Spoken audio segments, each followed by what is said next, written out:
Yankees Entertainment and Sports Network.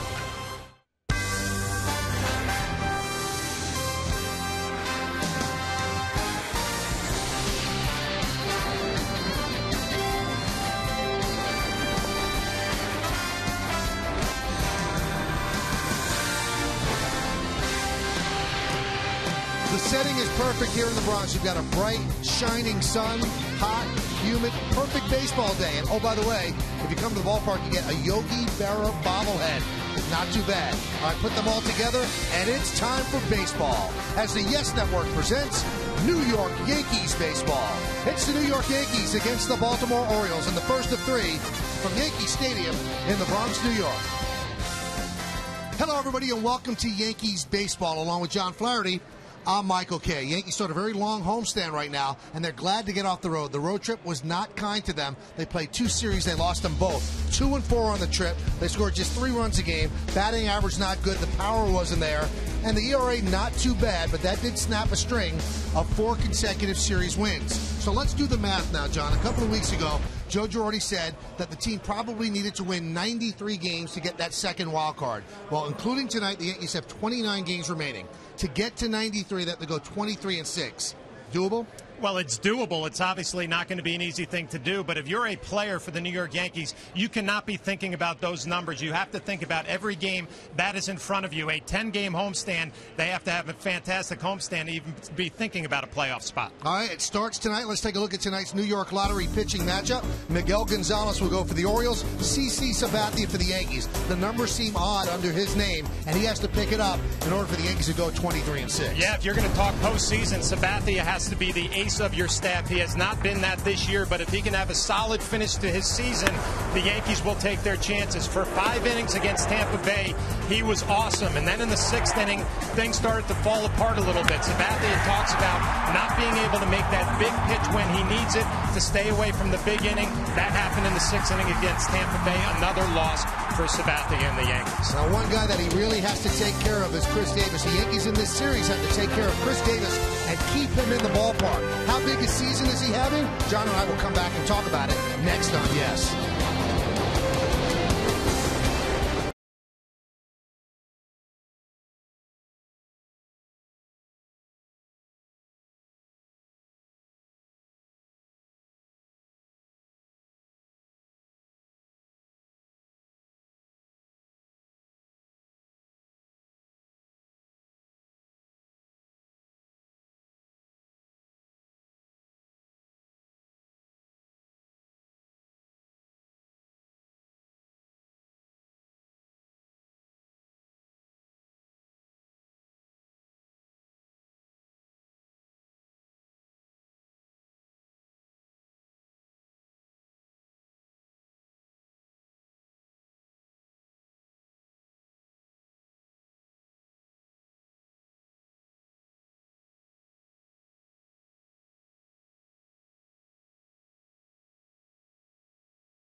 This 3-game series, the Yankees have to be worried about this man, Crush Davis. That's right, Chris Davis has been unbelievable.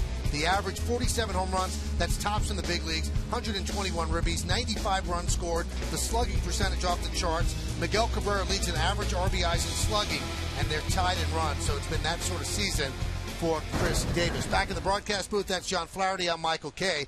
Chris Davis is a different player than the one that he was with Texas. Back then, he told me they wanted him to make contact with 2 strikes. He's kind of shelved that. He knows he's a power hitter. Well, it's a classic situation for a guy who got traded to another organization, and he went back to what works for him. a little bit taller at the plate than he was in Texas. And you're right, just be aggressive and put the ball in play and hit it hard. Because of that, he's having an unbelievable year. Batting average over 300, 347 home runs, 121 RBIs. A change of scenery has changed his career. Amazing year so far for Chris Davis. He's hit the Yankees as well this year.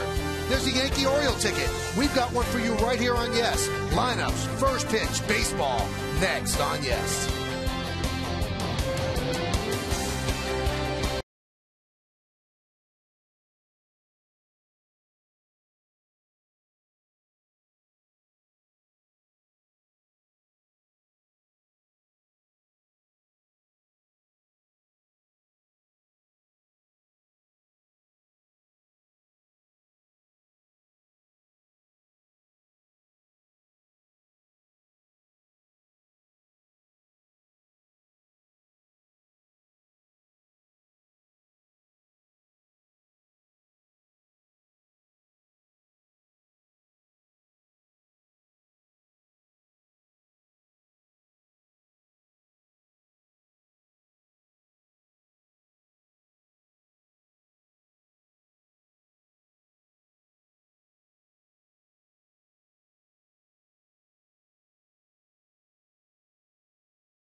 By the Volkswagen Best Thing Ever event. Visit VWDealer.com. By Johnny Walker, please drink responsibly. And by Dodge, take advantage of great summertime deals at the Dodge Summer Clearance event going on now. Well, the Yankees have taken the field. CC Sabathia right now making his way out to the mound, and Robinson Cano is in fact in the lineup. Remember, he missed the game on Wednesday because of getting hit on the left hand, but they put him in the lineup initially, wanted to see him take BP. Everything worked out fine, so he is playing for the Yankees tonight. Let's take a look at the lineup that CC is going to have to face, put together by Orioles manager Buck Showalter. Nate McLeod, the left fielder, will lead off, batting second and playing third base Manny Machado. Adam Jones in center field will hit third. The first baseman Chris Davis cleans up. Shortstop J.J. Hardy will bat fifth. In right field, Nick Markakis batting sixth. Batting seventh, the DHing Danny Valencia. Alexi Casilla is going to bat eighth, and batting ninth and catching Taylor Teagard. That starting lineup for Baltimore, they're going to have their hands full tonight with CC Sabathia. We'll take a look at his numbers on the year, and they are not what we are used to seeing at this point in the season from Sabathia. 11-11, the ERA at 4.81. Let's check out our pitcher scouting report, which is brought to you by your Tri-Honda dealers. And if you're Sabathia, your season starts tonight. You have not had a good year, but if you can have a solid last month, you will take it if you're the New York Yankees. And he has to do a better job of stopping the damage, making that one big pitch to stay away from the big innings. And his numbers against Baltimore, they're pretty good. 17-5 with a 3.19 ERA. Well, if he could put together a whole game like you talked about, John, like the 5 innings they had against Tampa Bay, that might be the best 5 innings that he's thrown all year. But then in the 6th, it got away from him. Which is unusual for CC in the way he talks about it. In the past, he has been able to make a big pitch in a big spot in a ball game. This year, for some reason, he's not been able to do it. All right, so the Orioles are 71-61. The Yankees are 70-63. Both teams right now on the outside looking in at the playoff picture, so they need to win as much as the Yankees need to win. So Nate McLeod digs in. CC Sabathia is ready. And let's do it here in the Bronx. First pitch is a strike, and we're underway. Home plate umpire is Paul Schreiber.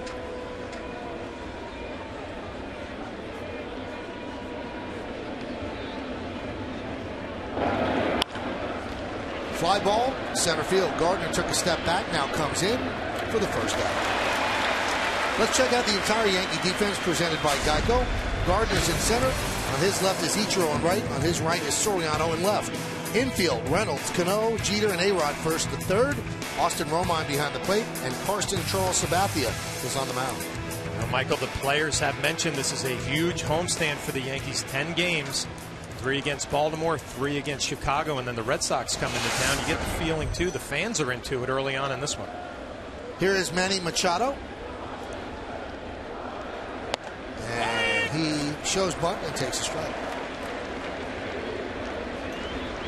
Here are the wild card standings. The A's have the second wild card. The Orioles 3.5 behind them. Indians 4, Yankees 5, and the Royals 6. Now, you're going to gain on somebody if you win now because the A's and the Rays play each other this weekend. Well, the Yankees caught a little bit of a break yesterday, too, with the A's blowing a game late. Torrey Hunter, a walk-off home run. Had a day off and picked up some ground. 1-1, way outside.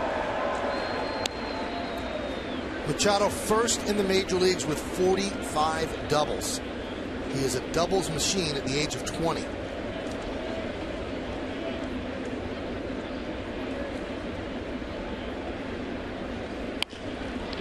Grounded to A-Rod.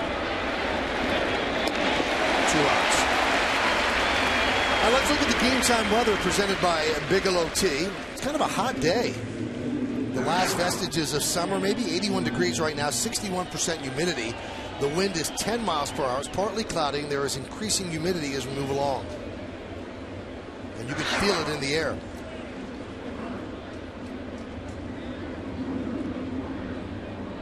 Here's Adam Jones.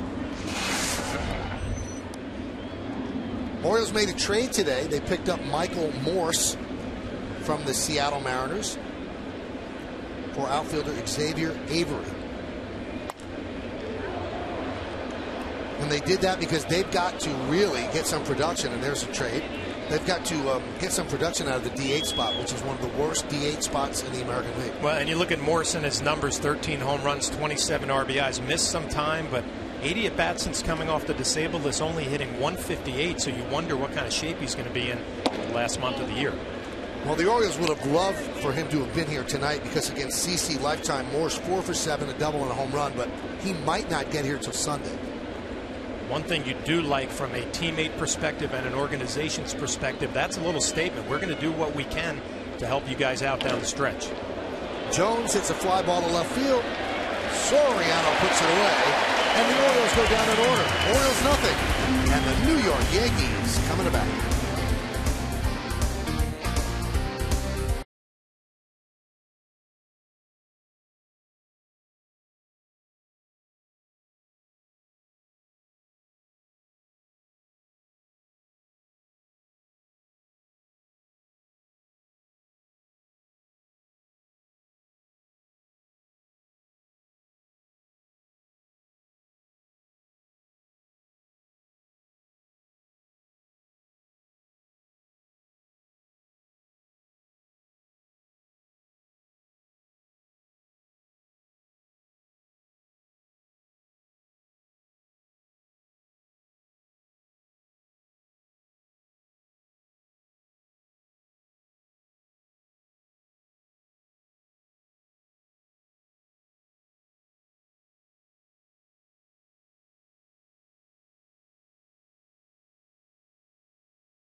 Gonzalez and the Yankees starting lineup presented by Lexus.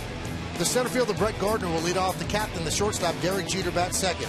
The second baseman Robinson Cano will hit third. The left fielder Alfonso Soriano, he's going to clean up. Alex Rodriguez will bat fifth. He'll play third base. Curtis Granderson, the DH, bats sixth. The number 7 hitter is the first baseman Mark Reynolds. Ichiro Suzuki plays right. He'll bat eighth, and batting ninth and catching Austin Romine. Well, manager Joe Girardi sending that lineup out against Miguel Gonzalez, and we'll take a look at his numbers on the year. He's made a couple of relief appearances. He's 8-6, a 3.77 ERA. Look at our pitcher scouting report, which is brought to you by your Tri-Honda dealers. It has been 10 days since his last start. He has had 2 relief appearances in that stretch, and good numbers against the Yankees. 2-1 with a 2.27 over 6 starts, including postseason. And he's given up 31 home runs in his career over a couple of years, but 23 of those have been solo shots. Usually those are not going to beat you during the course of a ball game. Now the Yankees have been playing good baseball before this road trip, even including the 2-4 road trip.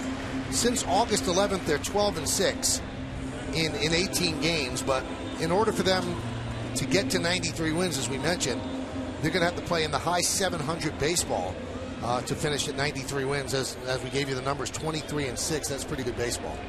And the only way that happens is you run out 5 starters who are on top of their game every night for the month of September. Kuroda's got to get back on track. Sabathia, Phil Hughes. There's Brett Gardner, and he bunts. It's a foul ball.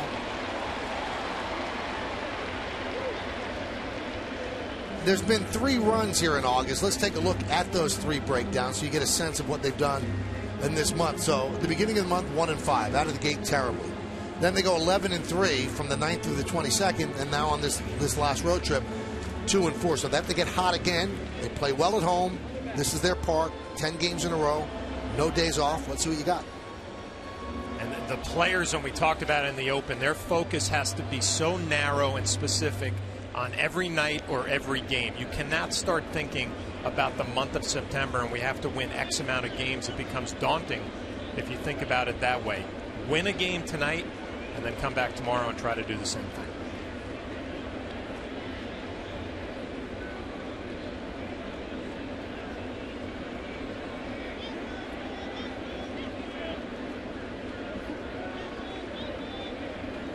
And one thing you always have to consider is that perspective changes with hot streaks. So let's say the Yankees win the next 5 in a row, and then the A's lose 5 in a row. All of a sudden they're tied with the A's, and then you're not thinking 23-6. Then the numbers seem like they're a little more manageable.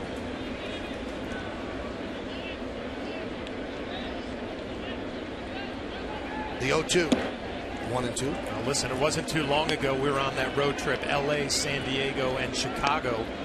The Yankees get swept by the White Sox, and you're saying, boy, that they don't look like a good team.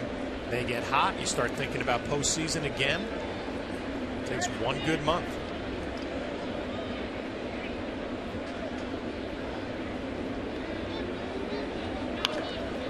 Punched out toward short. Hardy makes the play, 1 away. All right, so Joe Girardi a couple of weeks ago said, 93 wins should do it. He spoke today about what the Yankees need to do to get to the playoffs. Every game always starts with your starting pitcher, so it makes it a lot easier to win when they're on a roll. And when they're not, you need to pick them up offensively.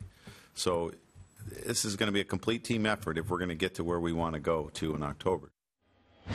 Pitching is key at any time of the year. Here's Derek Jeter. 3-12 coming off the DL. Pitch outside.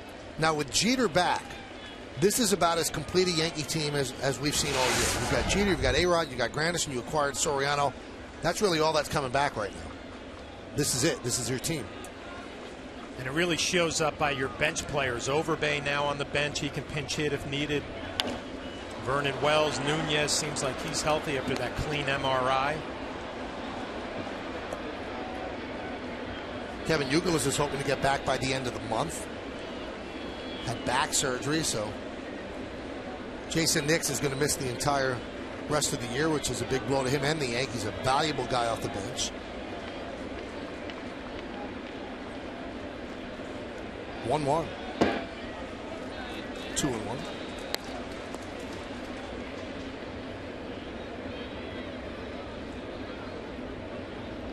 John mentioned earlier Phil Hughes, and if you missed our pregame show, Phil Hughes has been moved out of the Sunday slot, and he's going to start on Monday against the White Sox.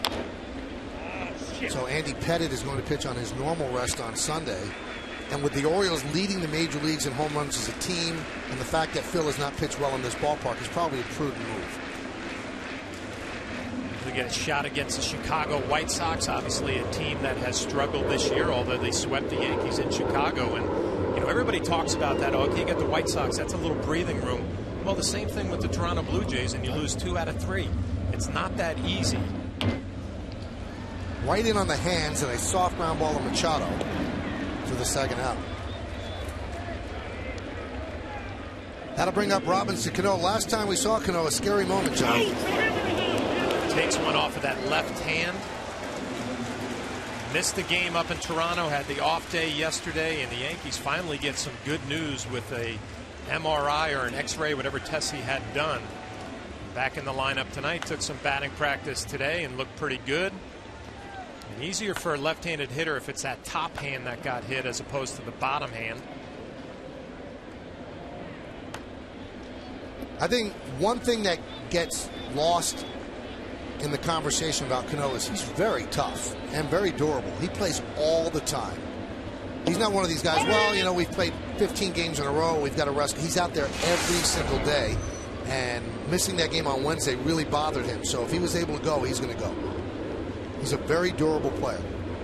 He's also a player who's been swinging the bat well lately, too. A streaky hitter is on a good run, so you want to be in the lineup, obviously, every day when you're on one of those good stretches. Lined into center field.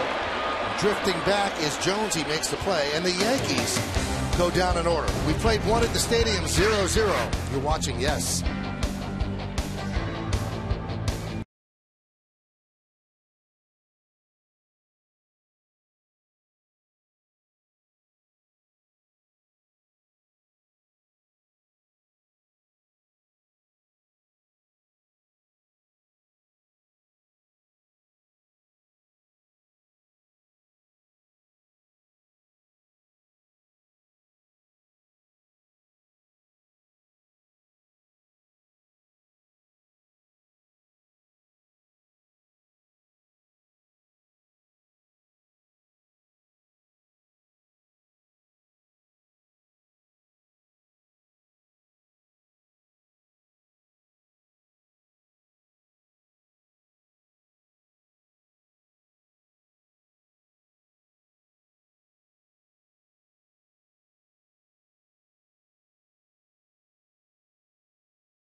And these are the guys that win the most at home. CC Sabathia is tied for third in Major League Baseball since 2009. Verlander first, Greinke, and then CC's tied with Weaver and Scherzer.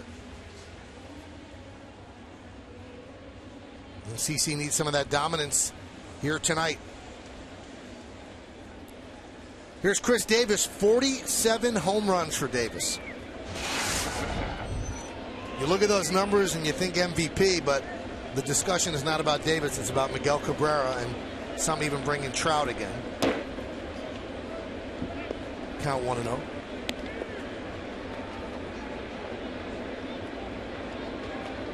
These are the seasons they're having side by side, and the only thing that Cabrera trails in is home runs by 4 for the Triple Crown, let alone the MVP. There's a strike. Look at the numbers for Cabrera, too, and he's a guy who's been banged up a little bit lately, had to leave the game yesterday. Still putting up unreal numbers.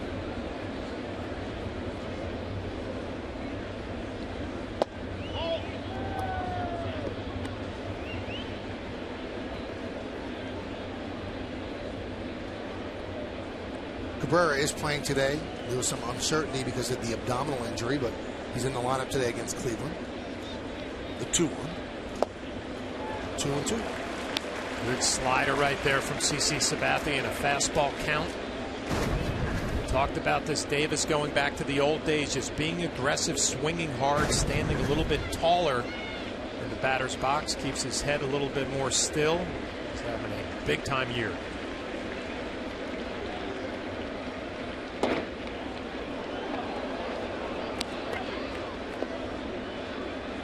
Yeah, when he was in Texas, he was explaining that they really want him to have a spread stance, which obviously makes you shorter. So now the legs are closer together, and he's standing taller.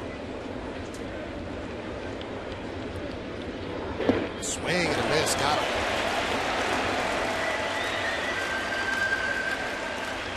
Sabathia looking good early, 4 in a row, and a good slider down and away, and a 3-2 count. Picks up his first strikeout of the ball game.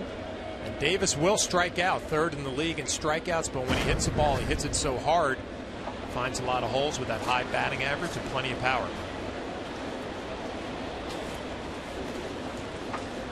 Here's a guy with a lot of power. From the shortstop position, J.J. Hardy, 23 home runs. And there's a strike. You know, Michael, you can talk about the power, 23 home runs, but Baltimore, they talk about his defense and how steady he is and kind of solidifies that defense in the infield. That's the one thing Baltimore's been doing all year long, is catching the baseball. Popped up behind the plate, Romine. For the second out. Yankees baseball is available in Spanish by hitting the SAP button on your remote. SAP is brought to you by Infinity.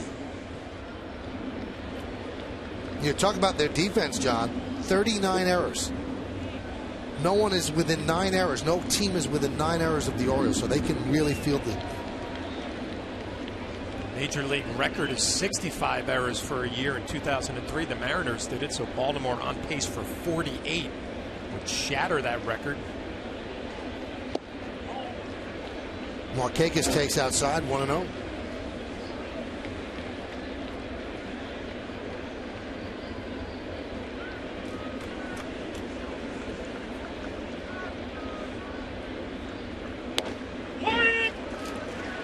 Remember last September, the Yankees and the Orioles were always a game apart, it seems. They'd win on the same day, they'd lose on the same day. The Orioles finished very strong to get into the playoffs. They were 20-10 in their last 30. And they're going to need a similar finish this year. 1-2. Think back to last year, Baltimore won all those one-run games, those close games. They would win every night like that. This year, it hasn't been that easy. Still finding a way to make a little push here for a playoff spot. John, last year they were 29-9 in one-run games. This year, 15-24. And many people expected that because they said 29-9 is so far off the graph of what you can expect in one-run games that it had to come back to the mean. And it did. And look at now they have the second worst record with one-run games. Only the Astros have a worse record. And that's the difference. 1-2. Check swing. Did he go? Yes, he did, said Eric Cooper. So Markakis is down on strikes. 1-2-3 inning. Showalter doesn't like the call. We go to the bottom of the second.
is the official hybrid vehicle of the Yankees. Here's a question. What is baseball's most unbreakable record and why? Cal McCoy says the consecutive game streak currently held by Cal Ripken Jr. because of concern for properly resting players, and I would agree, but I would also think that 5-11, the win total for Cy Young, is never going to be reached. Never going to be reached. You know, guys aren't going to play that long, obviously, and you know, the Ripken streak is interesting because managers are going to take that out of players' hands by resting them as much as they can during the course of a year. Follow Yes Network. Tweet us your responses using hashtag Yankees Prius to keep the conversation going. Here's Soriano.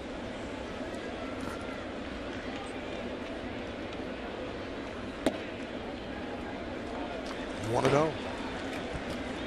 They shift with three infielders on the left side. The outfield pretty much straight away, though.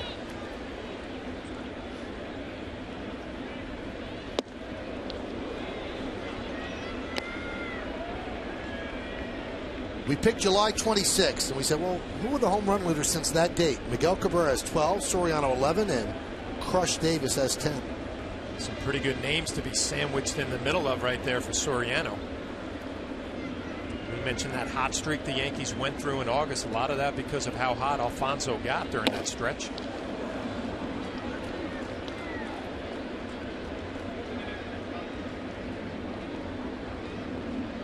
Those numbers with the Yankees and the Cubs, 258, 28 homers, and 84 ribbies. That's a good season. And he's played a much better left field than you would think. Ground ball to short. Hardy gets Soriano for the first out. Why don't we check out the Orioles defense presented by Geico? We told you just 39 errors as a team. McLaughlin left, Jones in center, and Markakis over right. The infield, Machado, Hardy, Casilla, and Davis third to first. Teagarden behind the plate. Gonzalez is on the mound. More cheers than boos for Alex Rodriguez as he comes up. So at least at home, he's turned around the reception he gets. Still on the road, he gets booed long and loud. But you expect that on the road. Line drive caught by Davis for the second out. Michael, we talked about the defense for Baltimore and how excellent they have been all year. And Chris Davis gets a lot of credit at first base for saving a lot of low throws from his infielders. I mean, he gets all the attention for the home runs, the high batting average, and the RBI total. But in his clubhouse, they recognize what he does out on the field defensively, helping out some of their infielders.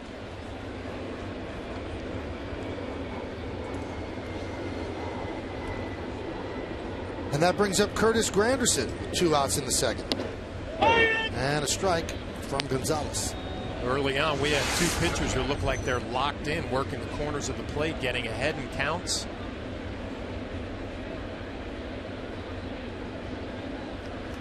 Dramatic shift on for Granderson. Three infielders on the right side. Now on the road trip, he actually pushed a bunt down the third baseline, got himself a hit, and that's available from him right now.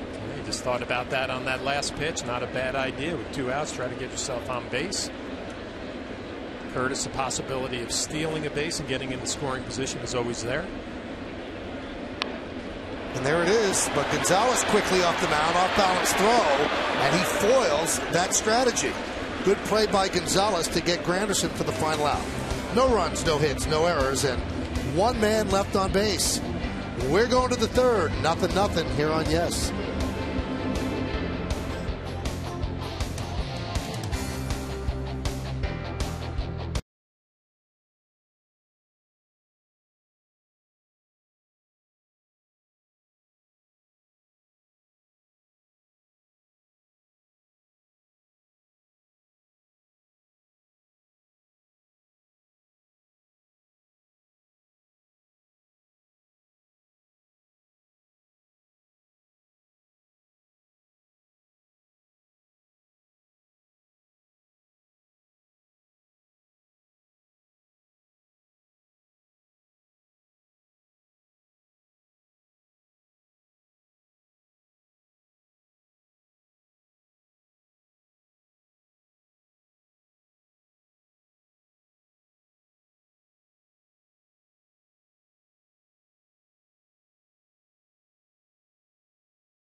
Let's check out tonight's injury report brought to you by Montefiore Medical Center Inspired Medicine. Eduardo Nunez underwent an MRI. Nothing wrong there. Right knee injury. Left the game Tuesday. Scratched from the lineup on Wednesday. The MRI was negative yesterday, and he's currently listed as day-to-day. Here's Danny Valencia, the DH, and he swings at the first pitch and grounds it to A-Rod. 1 pitch, 1 out. Nunez was taking grounders at second today. He said that when he went down in Toronto, he felt like he broke his knee. And he thought it was seriously injured, but the MRI, I think, has calmed him just a bit. Caught his cleat in the seam of the turf up there? Is that what he said? That's what he said, yep. You hate to get this label as a young player, too, but it's tough for him to stay on the field. John, this was his year to show something. Yeah. Jeter was out for so long and got hurt, the oblique, and he was out for a while. And here he gets hurt just running down.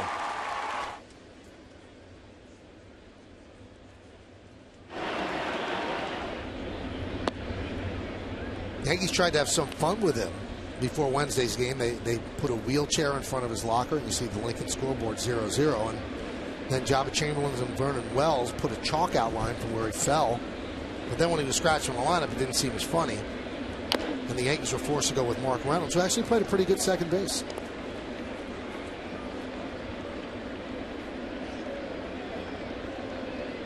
Now Mark's at first today.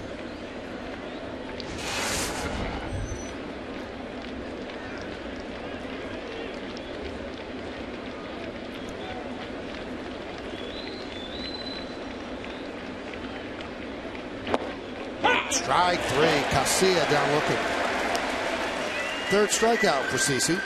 Well, Casilla gets an opportunity in this game because he's hitting .533 against Sabathia, but a slider, borderline, was it down? Home plate umpire Paul Schreiber liked it.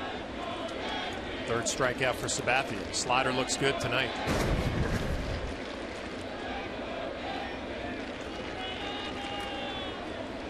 Now here's Taylor Teagarden.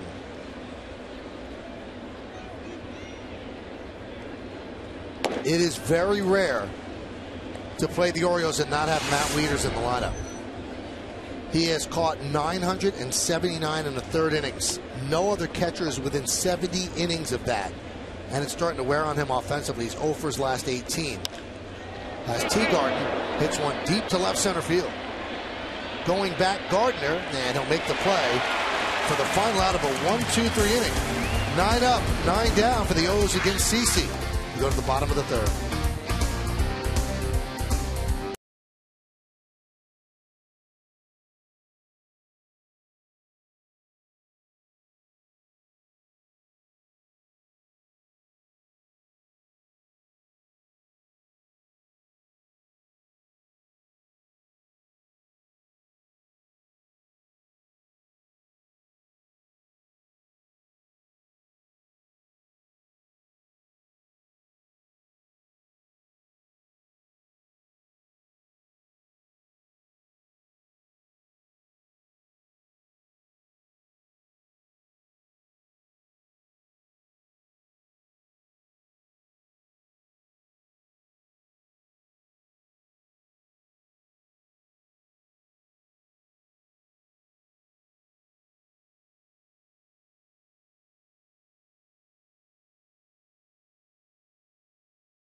Meet the extremely new 2014 MDX at Acura.com/MDX. By Kettle One.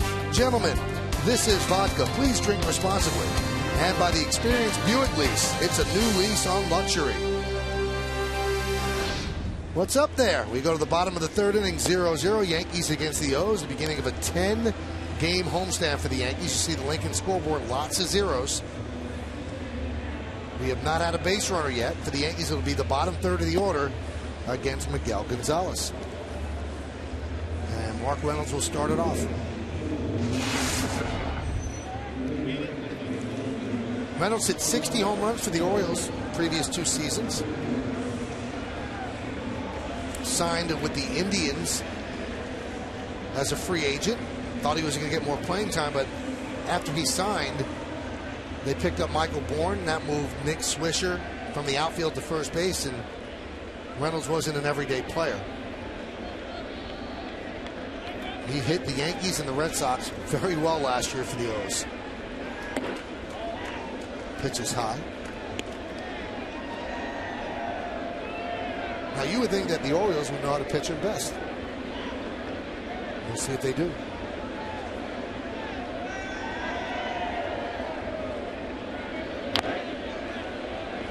1-1. Mark has always been a mistake hitter with plenty of power. The batting average is never going to be the impressive part of his game. If you make a mistake, he can hit it a long way, and had a good series up in Toronto. We mentioned him playing a little bit of second base.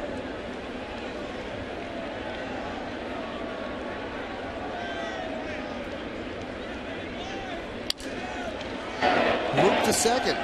Casilla makes the play. 1 out. And those 3 hits on Wednesday is why Girardi had him in the lineup going with the hot hand. Usually Overbay would be playing against the righty pitcher.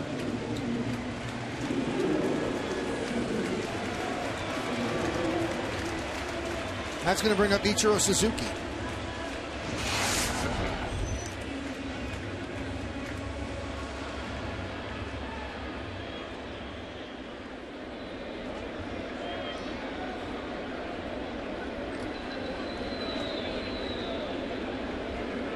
Ichiro did not have a strong road trip, just 3 hits and 21 at-bats.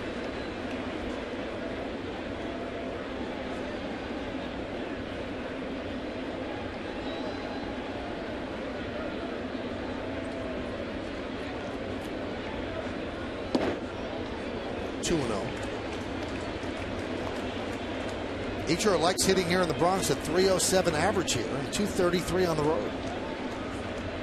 Good spot here, heading to count 2-0. Gonzalez, usually a guy who pitches ahead in the count a lot of first pitch strikes, not this at bat. 3-0. We've seen Gonzalez about 7 times as Austin Romine is on deck against the Yankees, and good numbers. 2-1 at 2.27 ERA in those 6 starts. This will be his 7th appearance. And he walks Ichiro on 4 pitches, so that's the first base runner of the game for either team.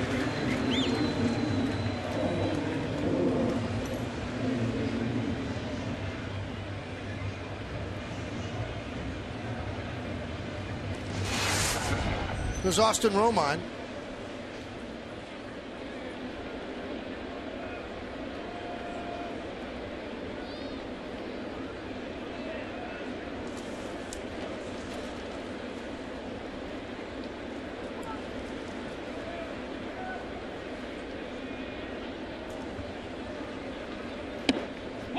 There's a strike.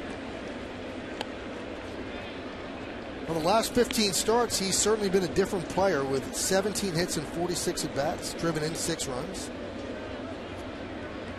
Scored 6.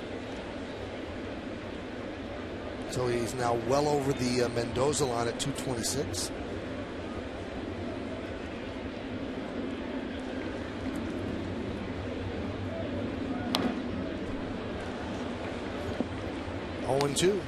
Gonzalez quickly ahead 0-2, but you see how quick he is to home plate. Tough to run against. Only 5 attempts against him this year. Runners are 2 for their last 8 dating back to last year. He's really quick to the plate. Tough to get a good jump. Ichiro with 18 stolen bases.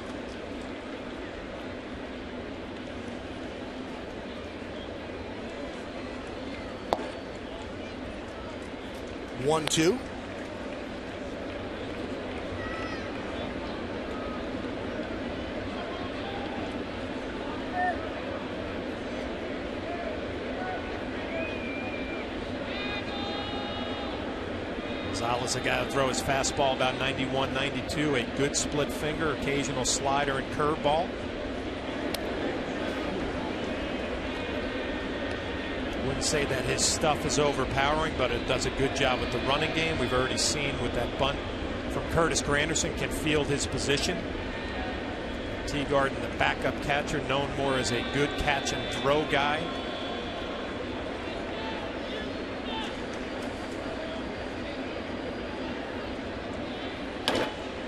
Grounded to third. There's one. And there's two. And around the horn, 5-4-3 double play. And that'll do it for the Yankees in the third. No runs, no hits, no errors, and nobody left. We go to the fourth. 0-0.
To the fourth inning, it's time for the New York State Smokers Quit Line Quiz. Call 1-866-NY-QUITS for free help today.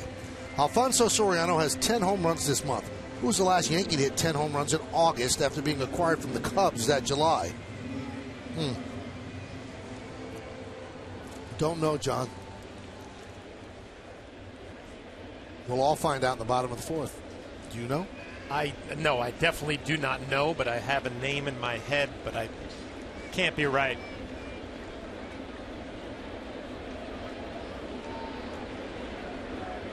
Nate McLouth leads off the fourth inning. And there's a strike from Sabathia.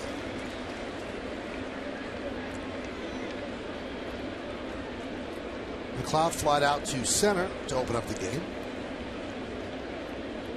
Corner in for McLouth, speedy lefty batter. 0-2. CC looked so balanced tonight with his delivery, quickly ahead in the count again. 0-2 on McLouth. Good fastball running in on the hands. Has it wide open for the slider if he wants to go with it. Just missed with the breaking ball. 1-2. And even the misses are good. They're down. They're off the plate.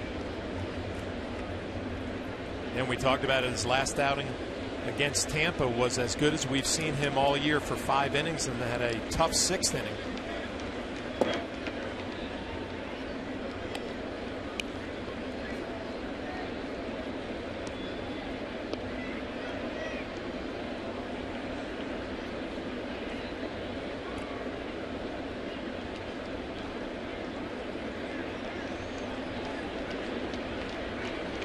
Got him.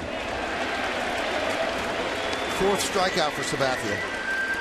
Fourth strikeout and another good slider. Location is perfect. Down and off the plate. Swing and a miss from the lefty. Great shot of his front side right there. His arm directing him towards home plate. His balance is perfect tonight early on. Another good result with that slider.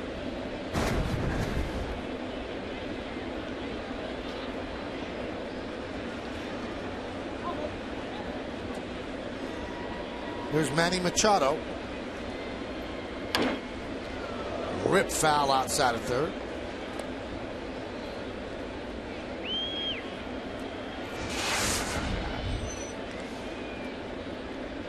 Machado works out with A-Rod in Miami during the offseason. He wears number 13 because of Alex.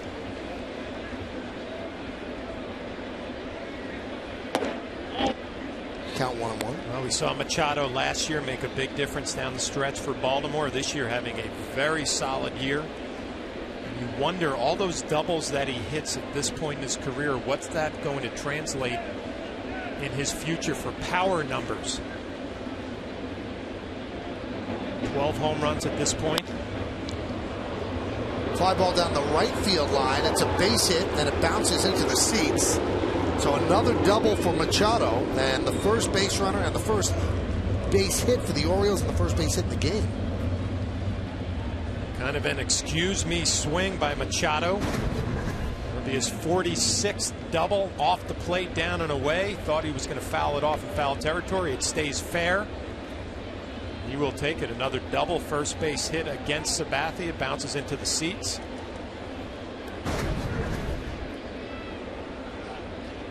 .46 doubles, and that leads the American League. Usually when you see young players at the beginning of their career hitting all these doubles, they get a little bit older, a little bit stronger, and all of a sudden those doubles turn into home runs. He'll be a guy in the future easily hitting 20 plus, maybe 25 plus. Grounded to A-Rod. And he gets Adam Jones for the second out. Well, Machado, with all those doubles as a 20-year-old, the record for most doubles by a player in his age 20 or younger season belongs to Alex Rodriguez. He had 54 in 1996, and those then turned into home runs. Yep.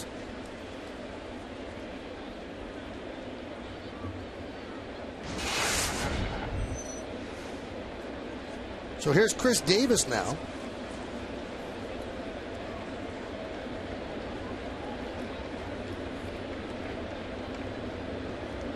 Davis struck out in the second. He's a better hitter with runners in scoring position. .347 batting average with runners in scoring position. Get your attention if you're Chris Davis right there. Fastball up and in from Sabathia. See, Romine wants it in, up off the plate.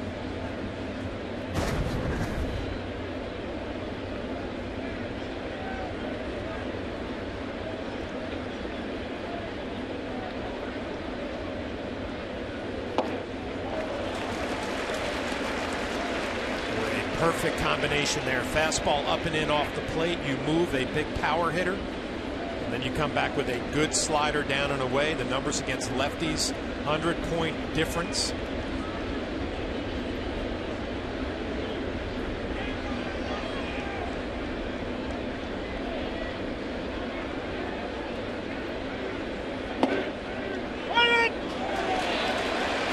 Kind of a late call there by Schreiber, but the Yankees will take it.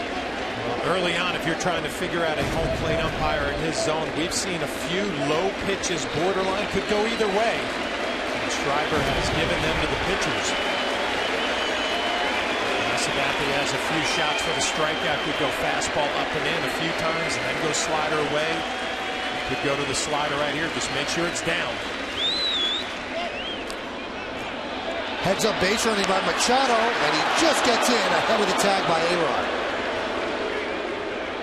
Didn't get too far away from Romine, and that's a really, really tough way to get to third base with 2 outs. Well, you got to make sure, obviously, with 2 outs, and it's a close play, but it's more of a foot race with Alex Rodriguez, who's shading Davis to pull a little bit. Romine, great job of blocking it. The accurate throw right on the bag. Machado just beats it. You know, John, I just wanted to look up when Alex had 52 doubles in '96, how many home runs he had? 36. Ooh. So he had them both. Yeah, he had them both.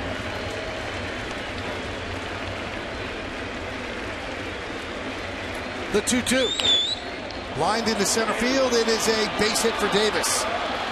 Machado will score. Davis with an RBI single, and the Orioles are on the board 1-0. Well, numbers with runners in scoring position will go up a little bit with this at bat. You got to give Davis credit. A fastball, it's supposed to be in. Where does it end up? In inner half. And he just muscles it to center field. Sabathia made maybe just too good of a pitch to a hitter who's having an unbelievable year.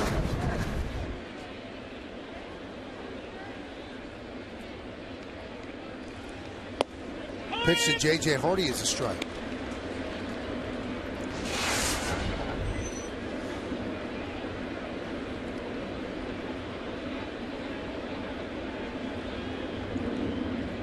Cano shades up the middle.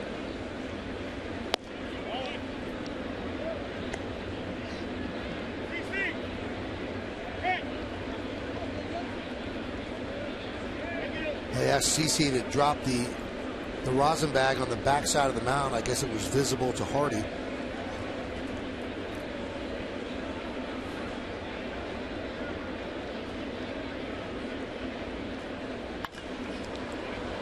Fly ball right field. Ichiro puts it away, and that'll do it. But the Orioles get a run on 2 hits. No errors and 1 man left. We go to the bottom of the 4th, 1-0 Baltimore.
Now that you can watch live Yes Network Yankee games on your PCs or laptops with Verizon Fios. Get a full season of live Yankee games on the go for just $29.99. If you're a Verizon Fios TV customer with Fios Internet, go to YesNetwork.com to get more information and subscribe now. All right, we go to the bottom of the 4th, and the Yankees are down 1-0, looking for their first hit. Ichiro walked with 1 out in the 3rd. That's their only base runner, but he was erased on Romine's double play. So Gonzalez has faced the minimum 9 batters. Gardner lined out to Hardy to start off the 1st inning. Machado in on the grass at 3rd. And Gardner shows bunt and then pulled the bat back, takes a strike.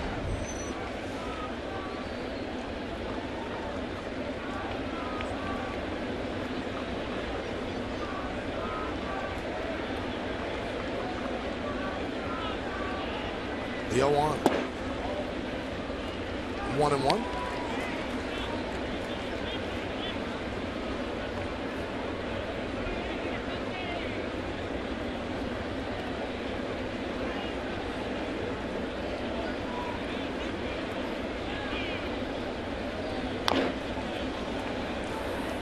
One and two. Gonzalez has done a good job getting through the Yankee lineup. First time through the order pretty much with fastball and occasional curveball and a slider. Brett Gardner just got a good look at that split finger fastball, which would be his 2nd best pitch. Throws it about 20% of the time. It's a nice luxury for a pitcher if you can go through a lineup one time without showing them your best pitch, your best off-speed pitch. Fly ball left center. Jones will make the play for the first out. All right, let's check out the answer to the New York State Smokers Quit Line quiz. Soriano has 10 home runs this month. Who was the last Yankee to hit 10 home runs in August after being acquired from the Cubs that July? Give me your guess, John. Well, my guess was I know Bobby Mercer went from the Cubs back to the Yankees, right? Mm-hmm. I don't know if he played enough, though. Let's see. Alan Hill.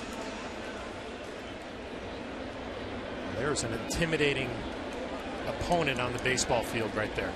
He looked mean.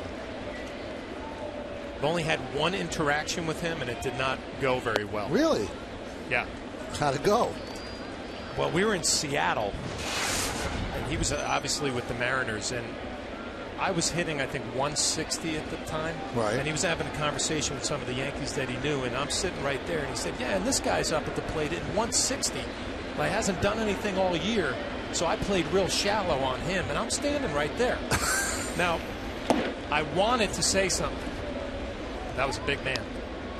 Strong man. Right. I kept my mouth shut, went about my business, and said, you're 100% right. I'm hitting 160. Wow. It's an intimidating fella. And when he was with the Yankees, he was delightful. I didn't see really the delightful side. I did not see that side. 1-1. He could give you a mean look.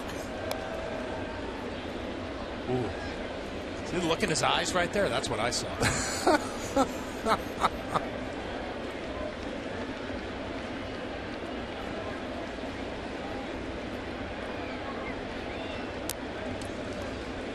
Did he know you were standing right there? Yes. He made a point to point to me. Took it like a man and moved on. Wow, we've got to get him back for Old Timers Day. Just to relive that.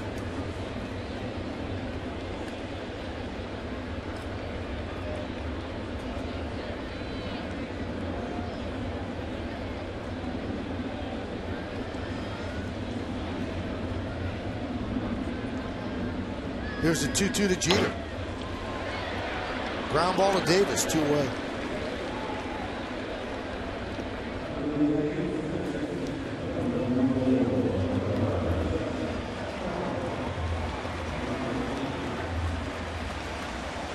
Mentioned in the scouting report for Gonzalez, it's been about 10 days in between his last start.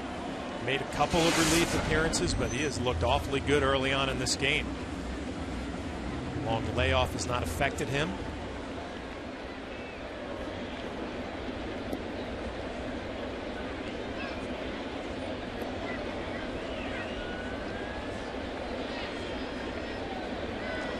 Here's Cano. 1-0. Cano likes hitting against the Orioles. .337 lifetime hitter. 26 home runs, 95 ribbies in 148 games. And he likes pitching against the Yankees.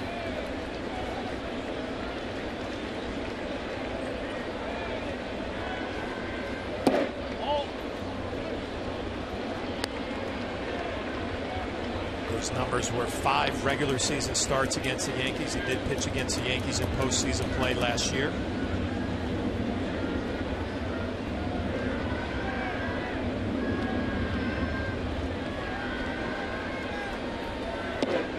Red Sox took 2 out of 3 from the Orioles. But the Orioles did win that 1-run game, the last game of the series.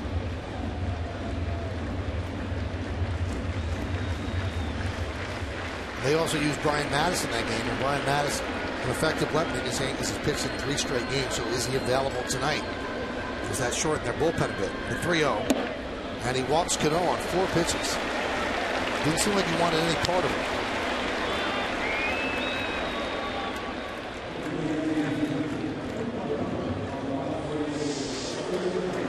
And here is Alfonso Soriano.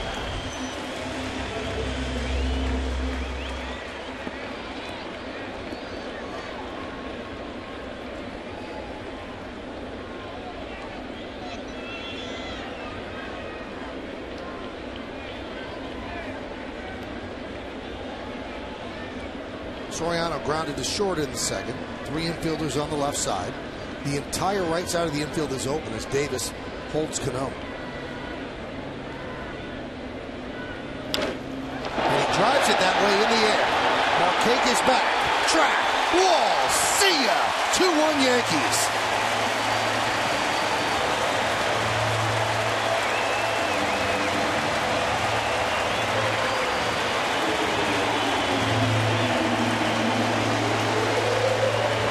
Just keeping up with Glenn Allen Hill, John.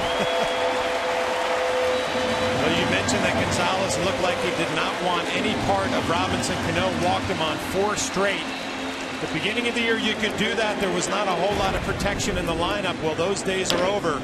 Soriano gets a little slider out over the plate. He knew it right away. Hits it on the good part of the bat, makes good contact. It's going to get out of that short porch easily.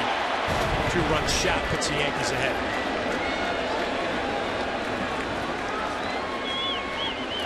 Here is A-Rod. And a strike. It is amazing when you play for a last place team, and Soriano playing with the Cubs. You come back home carrying a football. College football season has started, so he's in the spirit.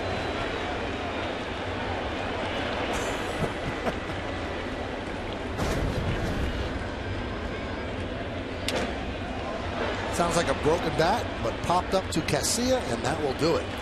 But with 2 outs, a 4-pitch walk to Cano, and then Soriano said, oh, you pitching around him?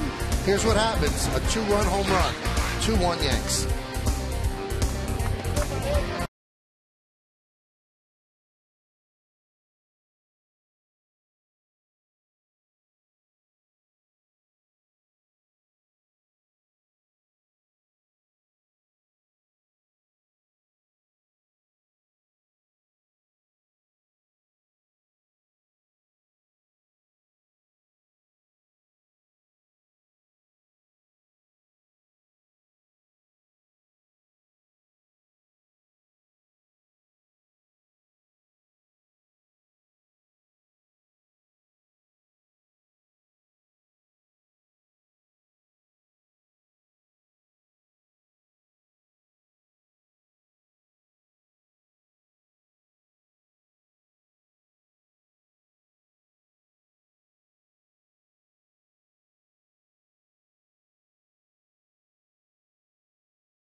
Easton, Alfonso Soriano with a big home run. Let's take a look at it, John, on Yes View.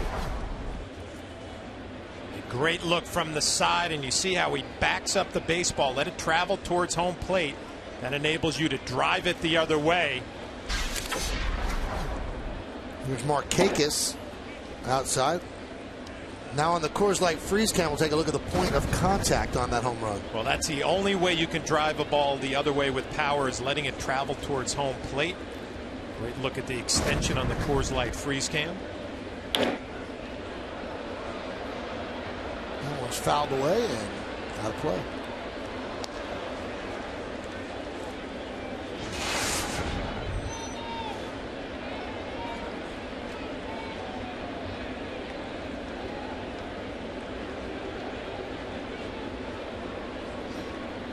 Marquez, Valencia, and Casilla.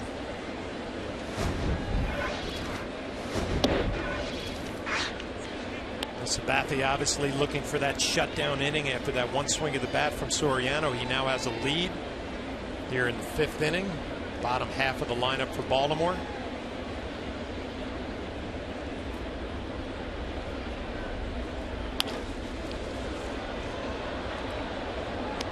something about this Baltimore lineup. They do not walk very often. Coming into this game, 14th in the league in base on ball. So they're going up to the plate swinging. They are aggressive, plenty of power.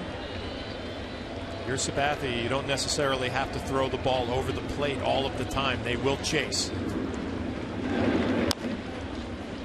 A very slow roller, and CC can't make the play. No one's at first, and a base hit for Markakis.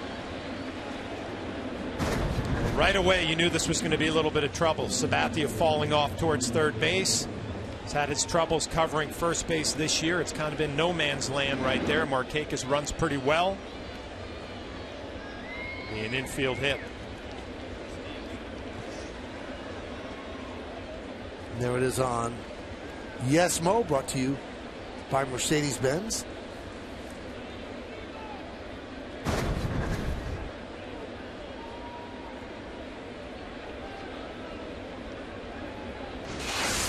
Even if he made the play cleanly, Reynolds had come over from first. There was nobody covering. Valencia fouls it off.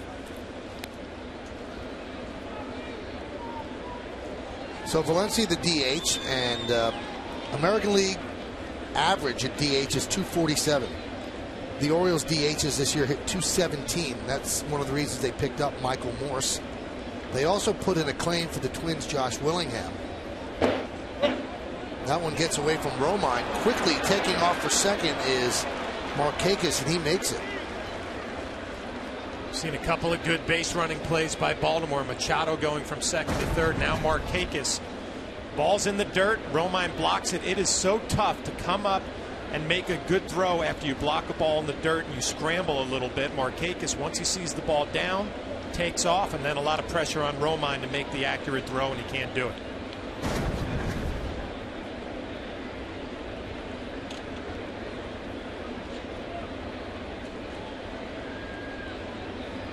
Michael, Baltimore looking to do what the Yankees did with Soriano in their acquisition of Morse. You know, he did not have a good year in Seattle. Not good numbers after coming off the DL. 158 with 80 at bats. Valencia hits one deep to left center. Soriano chases, goes back, looks up. See ya! 2-run home run for Valencia, and the Orioles have taken back the lead. It's now 3-2.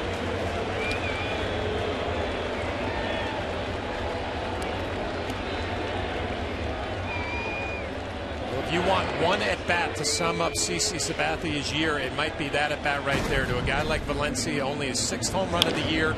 It's a changeup. It's middle of the plate. Cuts back to the middle of the plate. And that quickly, Sabathia gives up another lead, which he's been doing all year long. It's the last thing you expected with how good Sabathia looked early on in this ballgame. A mistake cost him 2 runs. Casilla takes a strike. Well, he's allowed 28 home runs now. A.J. Griffin's allowed 32, the most in Major League Baseball.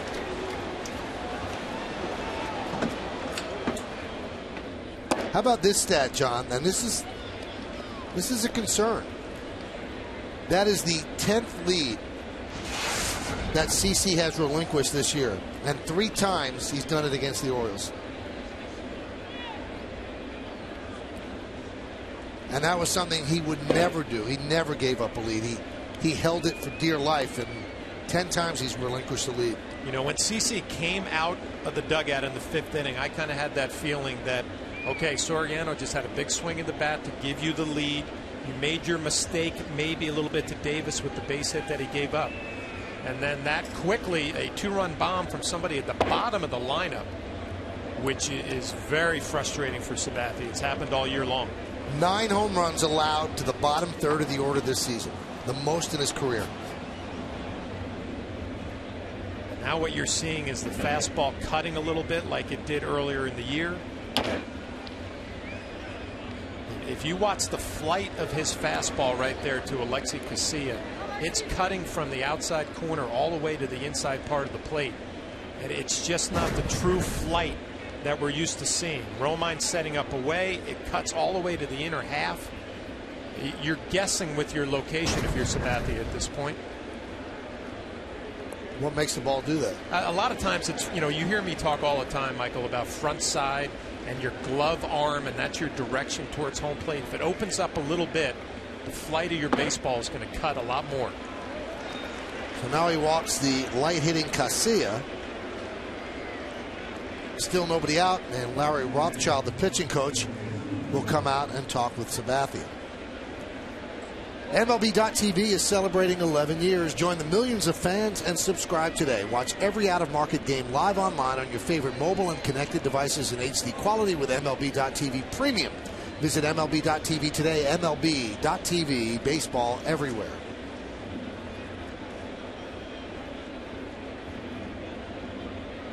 The toughest things for pitchers when things start going poorly in a ball game and you haven't had a great year, those negative thoughts start creeping into your mind, and a nice job by Larry Rothschild going to the mound. Give Sabathia a little bit of a break, maybe give him a mechanical key to think about. The game gets going faster, and you can't rush it. You got to really relax here and make a pitch, which he has not been able to do this year in a big spot. Runner goes. Throw to second. A stolen base for Casilla. John, it seems like every chance they get to run on Romine, they're doing it. Even the ball's not going too far away. This was a straight steal. Yeah, and Baltimore is not a big-time stolen base club. Casilla now has 8, has only been thrown out twice, and a perfect pitch to throw on if you're a catcher. Accurate throw, just a little bit late. Middle of the plate and up. It doesn't get any better than that. They're taking advantage of a few balls in the dirt. Aggressive base running, now stealing the bag.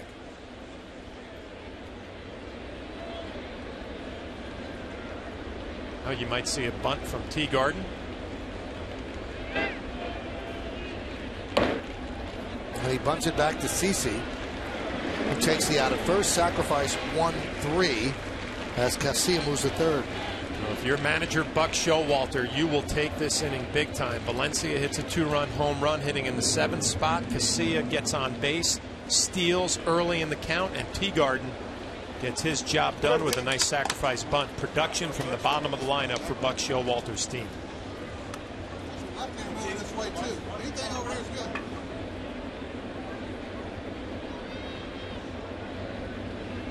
Joe Girardi going to bring the infield in, trying to cut down Casilla at third.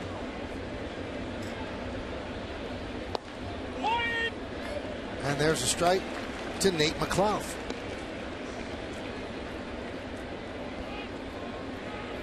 Every run from here on out is going to be awfully important for Sabathia and the Yankees. McLeod, the fly ball, his first at bat, struck out in the 4th. CC looking for another strikeout here in the 5th.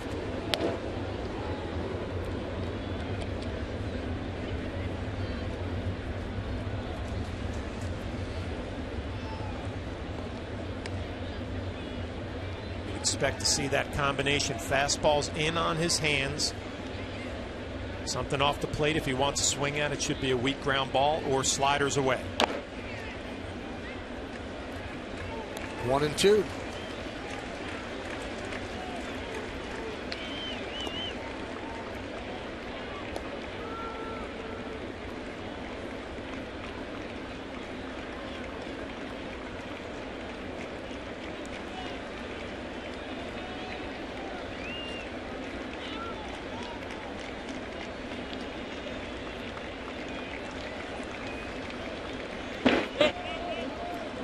Two and 2. Good pitch, good play by Romine. He's blocked the ball fine in this ball game, keeping everything in front. He turns his left shoulder a little bit, making sure that ball angles back towards the playing field. CC has talked all year long not being able to make that big pitch in a big spot. He needs one here in a 2-2 count. And Jeter makes the catch for the second out.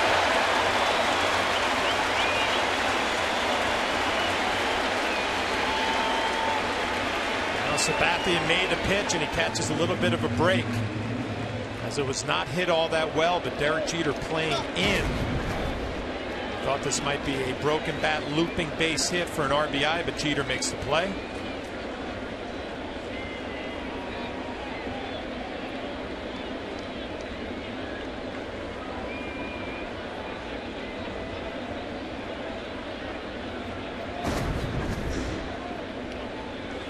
In Infield backs up. Here is Machado.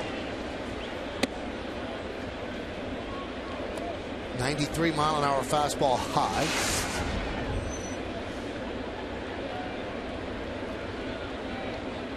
Baltimore has good offensive numbers for a reason. It just seems like every hitter that comes up to the plate, you have to work. They have power, they have batting average. Well, the home run by Valencia, the 178th by the Orioles this year, and that's the most in the major leagues. So look at batting average into the mid-260s, which is third in the league. Runs fourth in the league. Slugging second. Line drive, base hit for Machado. Casilla will score. It's an RBI single for the 20-year-old, and now it's 4-2 Baltimore.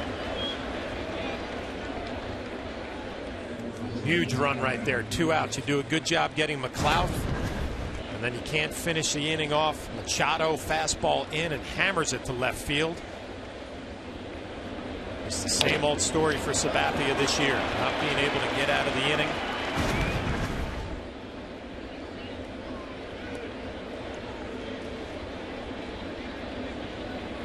Here's Adam Jones. There's a strike. Let's take a look at the Dodge hitter scouting report on Adam. Well, Chris Davis gets all the attention, but Adam Jones, an all-star starter this year for the first time, third time making the team, and he joins Frank Robinson as the second Baltimore outfielder with 3 years of 25-plus home runs.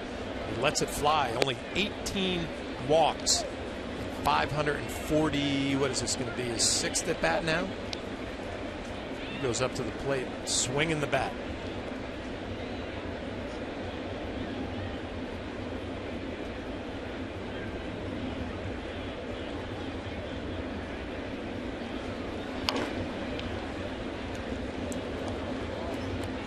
One and two.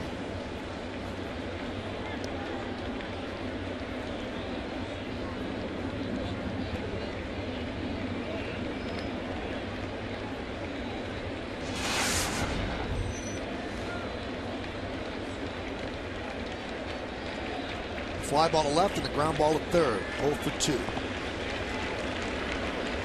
They picked him off. And the tag applied by Cano to get Machado. 1-3-4. But CC relinquishes another lead. This time Danny Valencia with a 2-run home run. They added another run at the end of 4.5. We're halfway through. It's 4-2 O's.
Introducing the all-new 2014 GMC Sierra.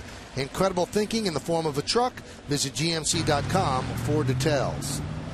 Friday night here in the Bronx, Orioles lead the Yankees 4-2. We go to the bottom of the 5th, and Curtis Granderson will lead off against Miguel Gonzalez.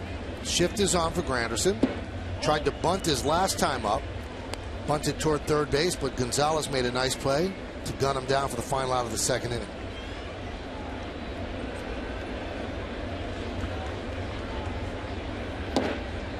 One and one. We'll see what Gonzalez has here in the 5th inning.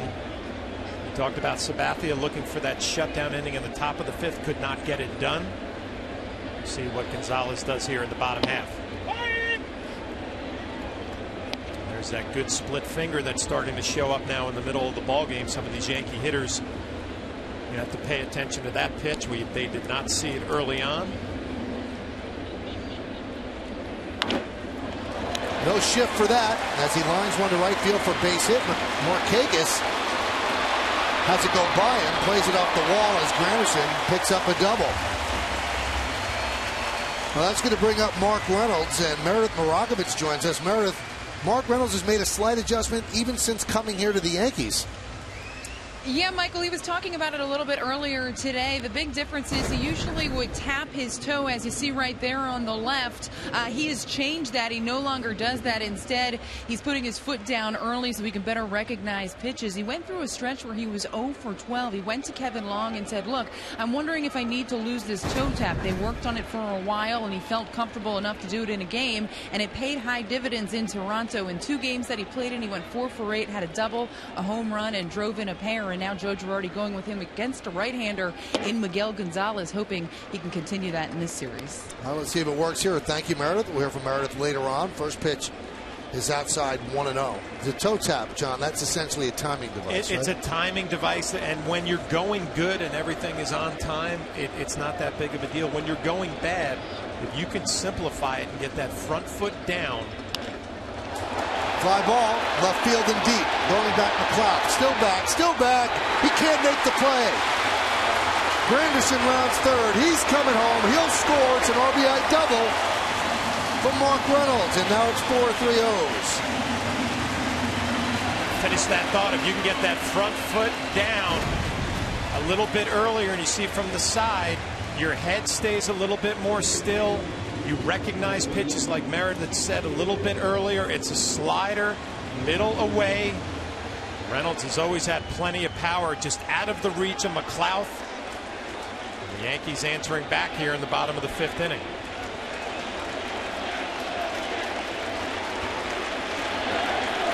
Tony Gwynn in San Diego, that's all he used to talk about. Get that front foot down as early as you can. You'll be able to recognize pitches so much better. Ichiro hits one deep to right. There it goes! See ya! Yankees retake the lead. They're up 5-4.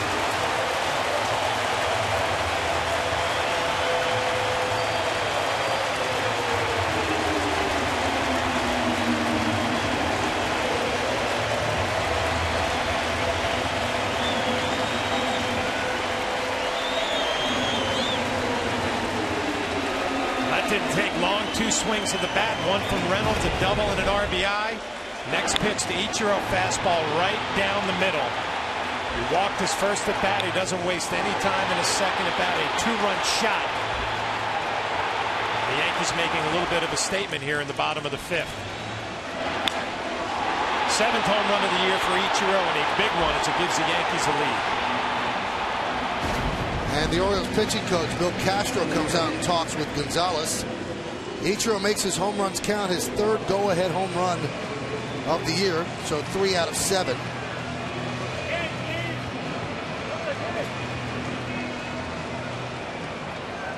Now can CC hold this lead as the Yankees are now up 5-4. Romine with a base hit to right field. That scoots past Markakis as well. Romine's going for 2. Here's the throw. Not in time. A double for the Yankee catcher.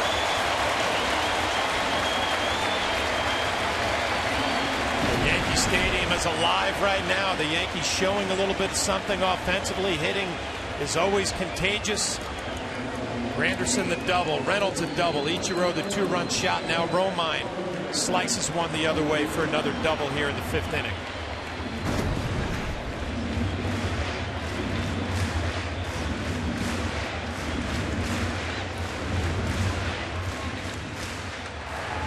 T.J. McFarland gets up for the Baltimore Orioles. 4 hitters, 3 doubles, and a home run. Yankees also making a little bit of adjustment early in at bats. They're going up to the plate swinging, not giving Gonzalez the opportunity to get ahead in the count.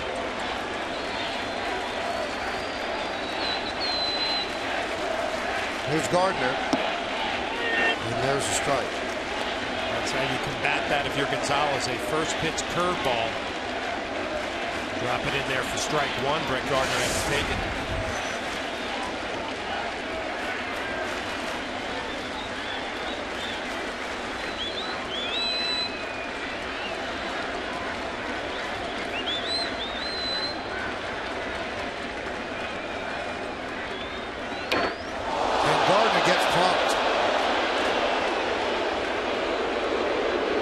Saying it might have hit the bat, so T. Gardner threw to first, but the home plate umpire had hands straight up in the air, which would tell you that Gardner was hit. Now here comes Buck Showalter, and we're going to have to see exactly what's going on. Well, I'll tell you what, from T. Gardner's reaction, he thought it hit the bat, or it sounded like it hit the bat to him, because he did not waste any time running out to get the baseball. We'll get another look.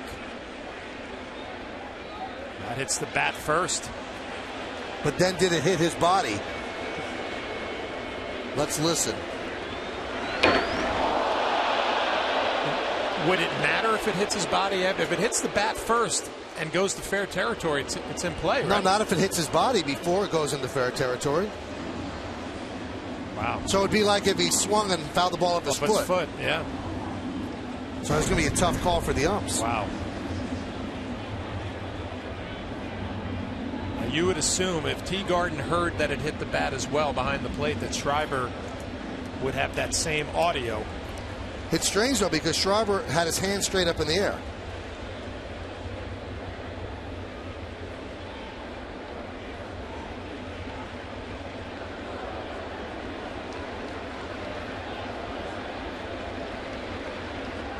There's going to be a big argument one way or the other.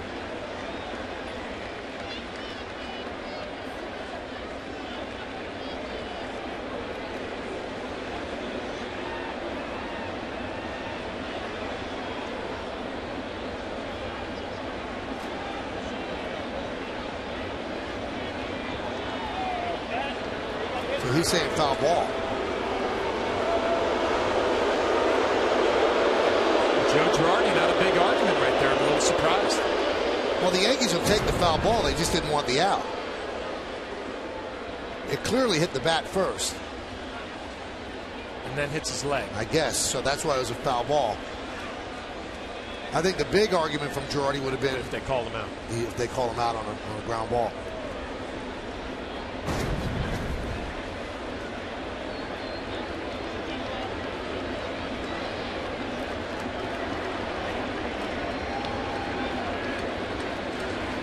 So 0-2, Romine at second. Still nobody out. We're in the bottom of the 5th. Obviously, Brett Gardner would like to pull the ball to get Romine to third, but with 2 strikes, he'll try to put it in play.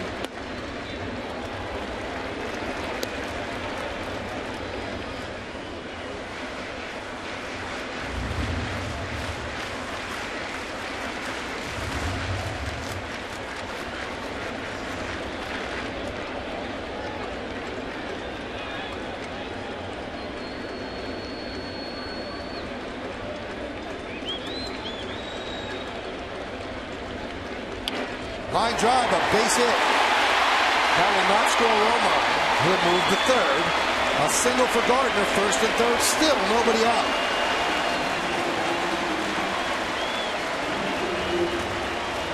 What an inning right here for the New York Yankees offensively. 5 hits in a row now. Brett Gardner just slapping one the other way with 2 strikes. You can't be greedy trying to pull the ball. Just puts it in play the other way. Picks up a base hit. Yankees already having a good bottom of the 5th, trying to have a big bottom of the 5th inning.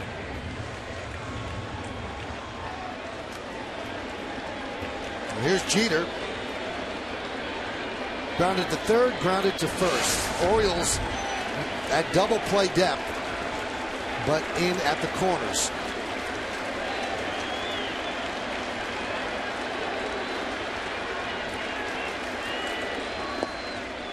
Blocked by Teagarden.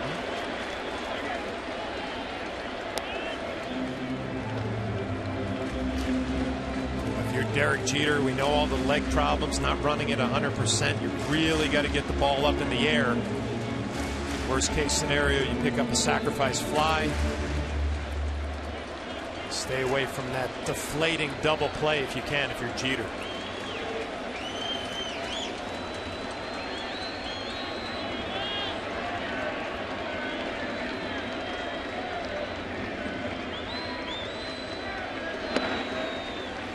Two and 0. And Cano is on deck. If Gonzalez loses Jeter, you've got the lefty up in the bullpen. In all likelihood, he'll come in and face Cano. But then the righty Soriano is behind him.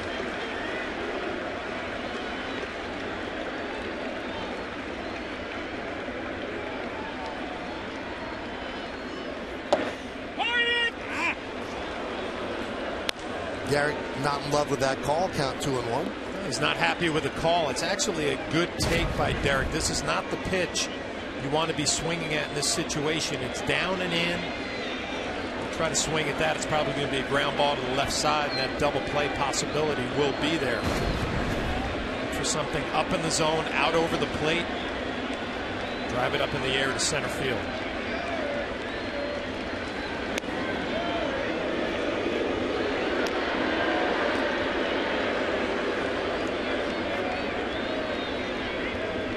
Derek and the Orioles have seen a lot of each other. He has 341 hits against the Orioles, the most of any player against Baltimore. And that's in 270 games. The 2-1. 2-2, and again, Derek barking with Schreiber. Oh, Schreiber gave the first fastball to Gonzalez. This is pretty much the same pitch. Maybe a little bit lower.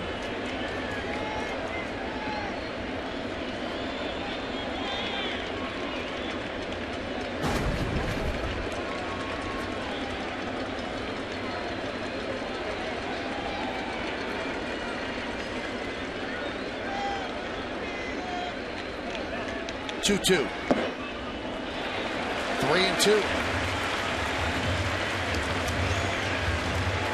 Will they send Gardner? You would expect that they will. What does Gonzalez come with right here to Jeter? Thrown 5 fastballs in a row. They've all had a little bit of movement down and in.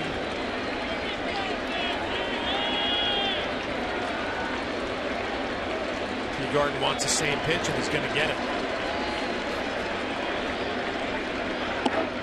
And he walks Derek. That loads the bases. And that's going to do it for Gonzalez.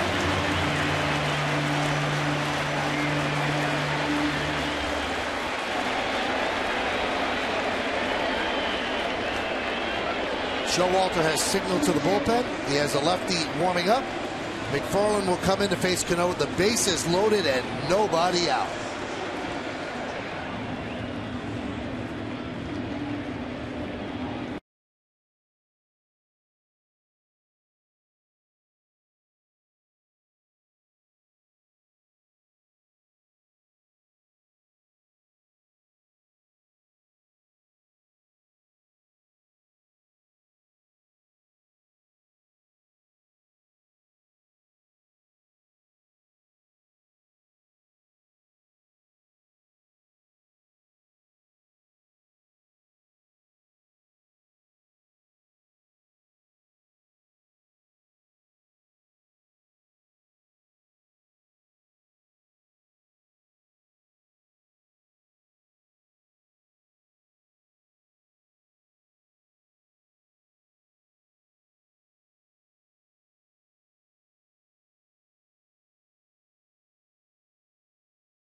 Sox, the first 10,000 guests 14 and younger are going to receive a limited edition Yankee Stadium exclusive tie beanie balls named Rookie. For tickets, log on to Yankees.com, visit the stadium ticket window, Yankees clubhouse shops, or call Ticketmaster at 877-469-9849. And Showalter makes the call to the bullpen, brought to you by AT&T.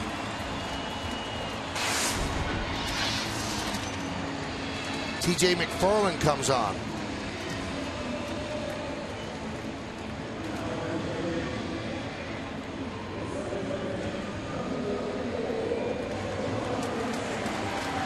Romine's at third. Gardner at second. And Jeter is at first. McFarland will face Robinson Cano, and Robinson 3 at-bats against McFarland. He has 2 hits and 3 at-bats, so obviously not much of a left-on-left advantage for McFarland.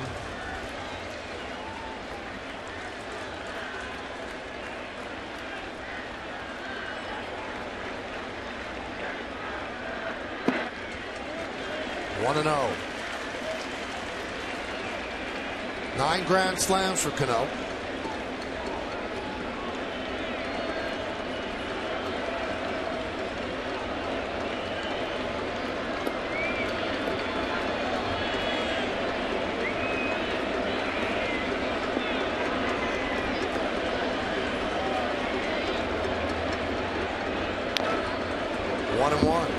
Miguel Gonzalez has got to be sitting in that dugout saying, what happened? For 4 innings, everything seemed to be going my way. It was in control, getting ahead in some of the at-bats and having some good success. And all of a sudden in the 5th,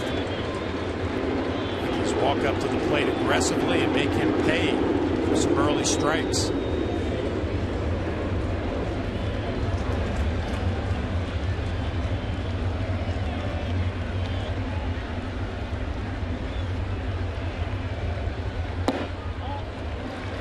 Two and one. Still nobody out. 3 runs in. Yankees lead 5-4.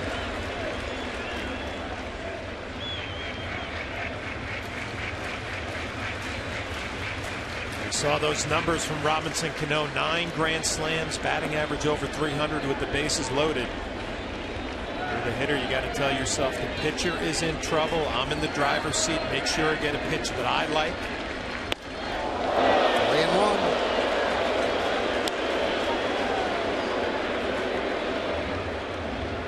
Fastball up and in. You start thinking about up in Toronto when Cano took one to his left hand, able to get his hands out of the way, and a little stare out to McFarland. Talk about being in the driver's seat right now. 3-1 count, nobody out, bases loaded.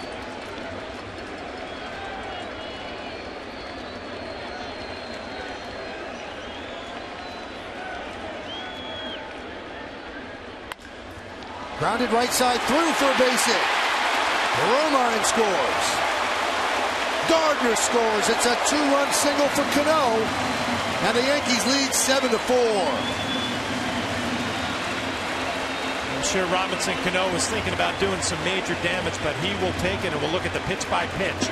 Slider misses down and away. Fastball fouled off. Fastball down and away.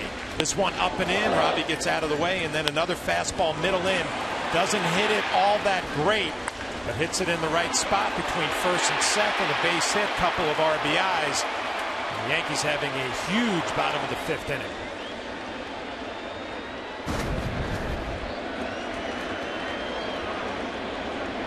Here's Soriano. 1 for 2, a 2-run home run in the 4th inning.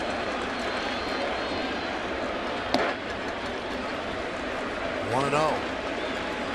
When the Yankees score 7 runs, it usually means a win. 22-1, scoring 7 runs or more this year. You would think that you should win games when you score 7 runs. Exactly. Especially with the strength of their club being the bullpen.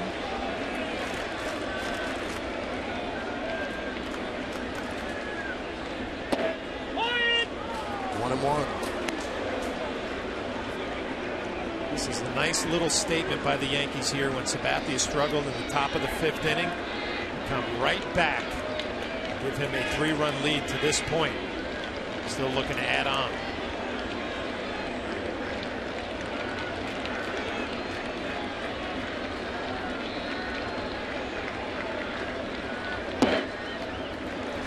2-1.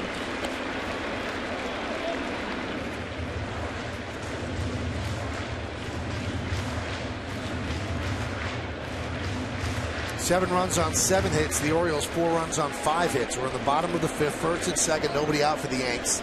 5 runs already in.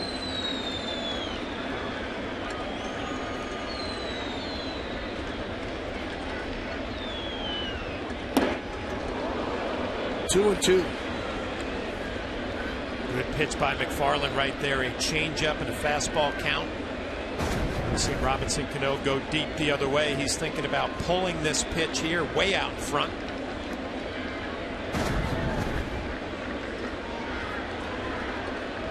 See if Soriano gets back to that middle of the field the other way. We've already seen his power the other way in this ball game.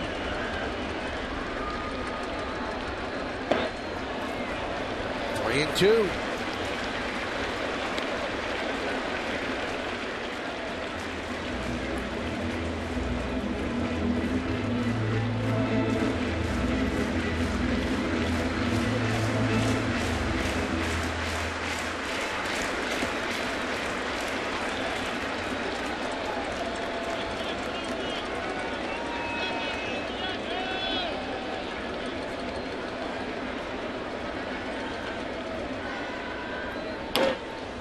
Slow roller, third base. Machado gets 1. That's all they'll get.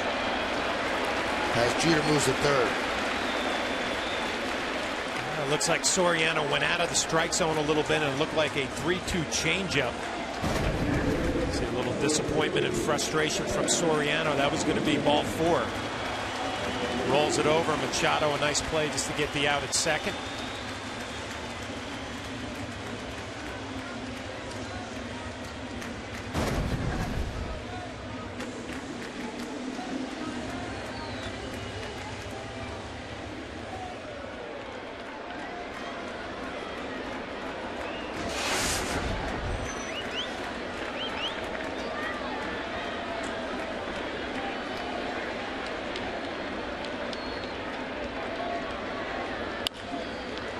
A-Rod grounds to third. There's 1. And there's 2. But the Yankee offense really picks up CC Sabathia. He had relinquished the lead, but the Yankees kept pounding out hits. When all was said and done, they had 5 runs on the board, and they had themselves a 7-4 lead.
Fifth, a big half inning for the Yankees. 5 runs on 6 hits, 4 of them extra base hits. The Yankees batted around, and they faced 2 pitchers. Time of that half inning, 23 minutes and 30 seconds.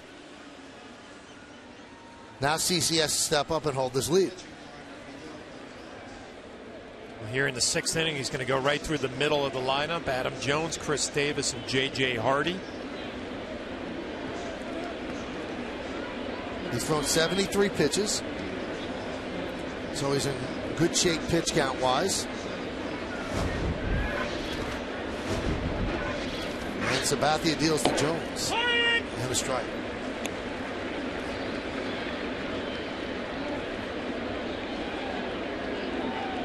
CC 11-11.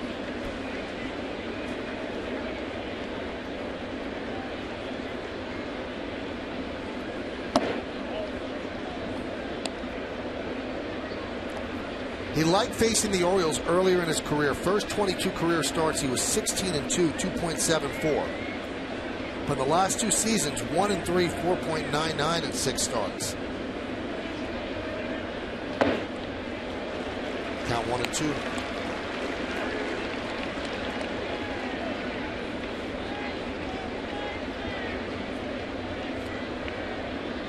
Obviously, the last 6 starts against Baltimore, they have been a much better ball club, a playoff team last year, trying to get to the playoffs again this year.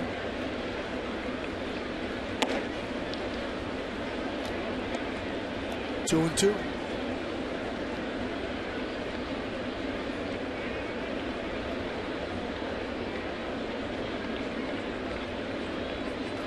Castro and Showalter talking things over.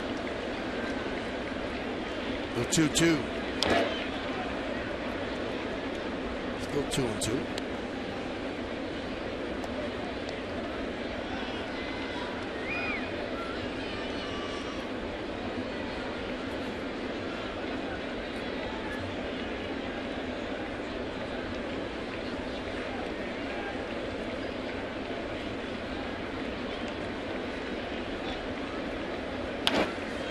There's a base hit up the middle for Jones to lead off the 6th.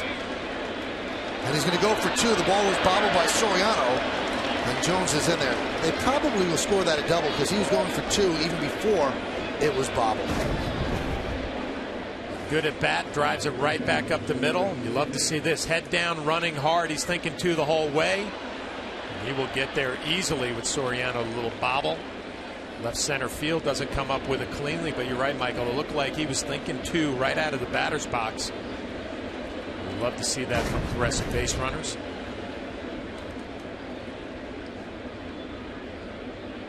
So a leadoff double, and that's going to bring up Chris Davis.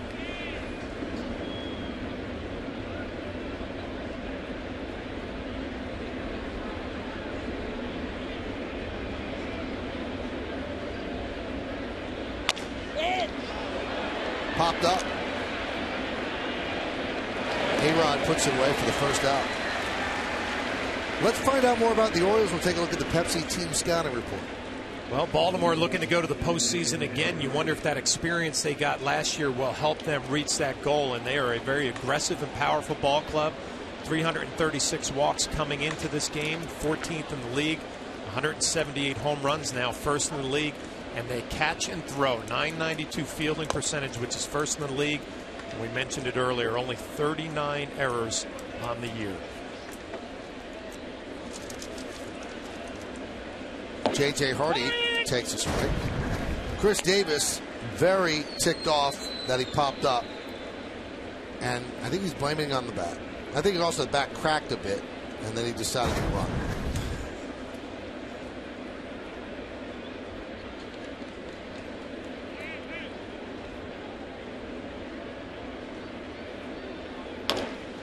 Right back to CC. 2 outs.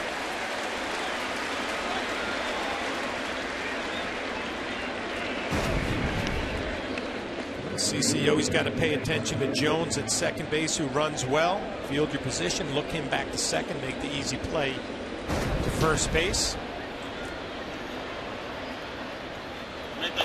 Each game means so much to the Yankees. They can't afford to give up any of this lead, so Sean Kelly is up despite a relatively low pitch count for CC.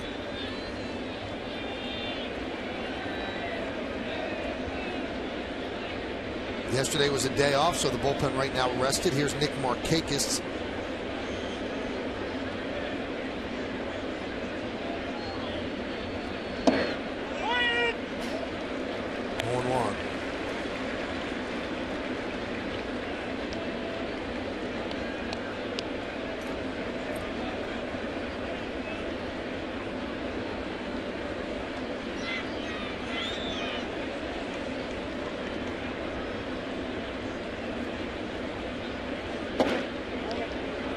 1-1. And the best fastball we've seen from Sabathia right there, 93, but more importantly, located just down and just off the plate. Really got through that pitch.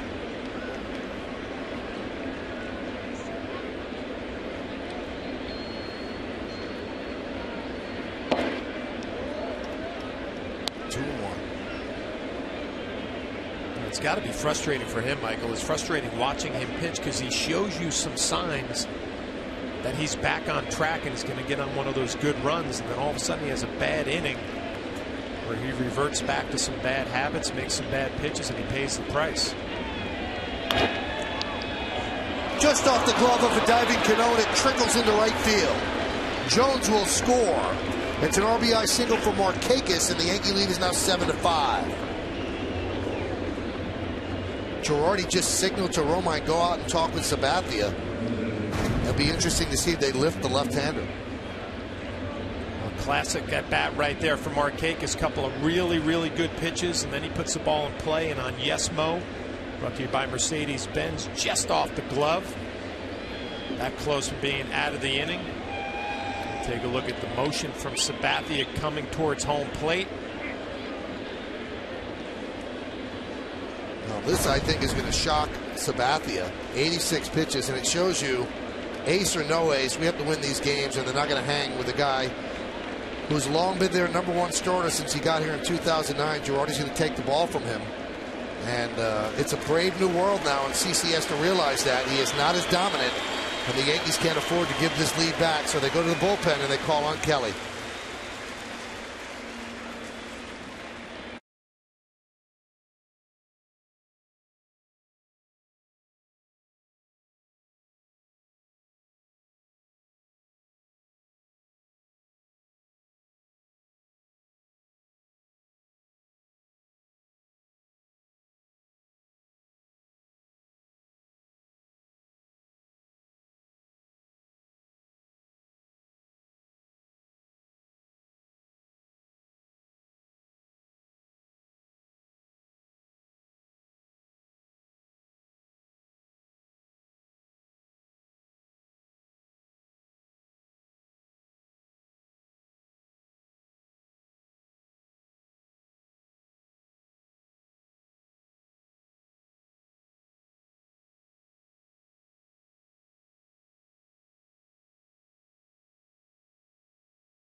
Verizon Fios, making life more entertaining with America's fastest, most reliable internet that's powerful. Scott Feldman will go for the Orioles against Ivan Nova for the Yankees. We come on the air at noon with the BP show. And then the pregame show's at 12:30. First pitch will be right around 1:07 here on Yes.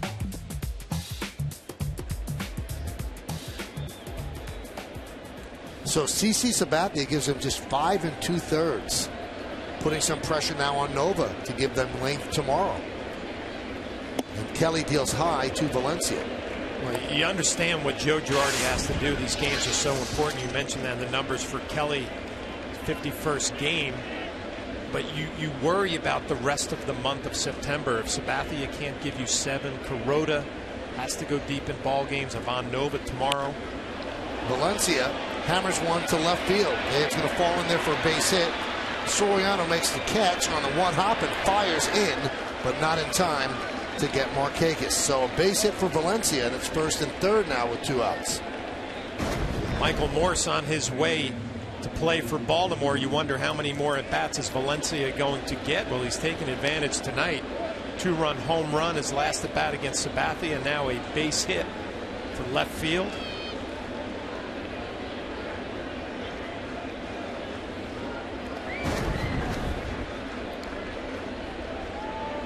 Soriano tried to get the runner going to third. You could see in that replay, Jeter was pointing, throw the ball to second. But really Valencia did not go to second. It's bad base running by Valencia there. I mean, that play should be in front of him. See the throw go to third. Get yourself into scoring position. And it makes sense with Derek saying you don't want the tying run to go to scoring position. Here's Casilla, and he hits a hot shot to Cano, who bobbles it, stays with it, and gets Casilla for the final out. The Orioles get a run. 3 hits, 2 men left. Good game. We go to the bottom of the 6th.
Marie brought to you by your local Nissan dealer. 7-5 Yankees lead. They have 7 hits. The Orioles have 8. Soriano with a 2-run home run. Ichiro with a 2-run home run. And Sabathia lasted 5 2/3, 7 hits, 5 runs, a walk, and 4 strikeouts.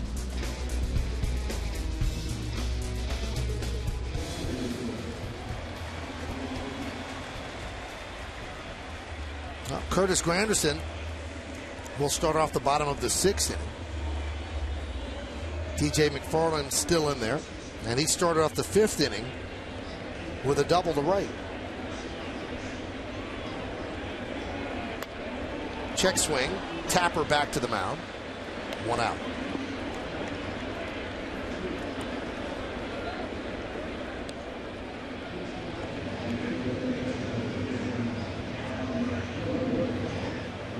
So 1 down, that's going to bring up Mark Reynolds. Reynolds a big part of that 5-run 5th with a RBI double to left center field.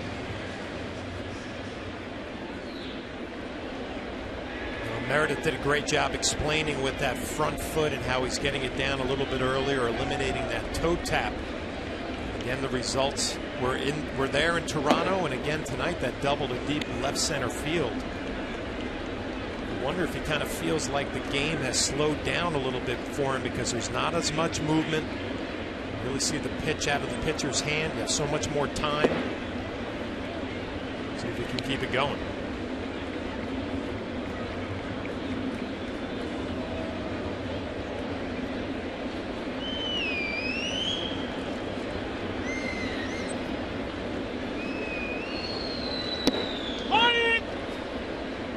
Count 2-1.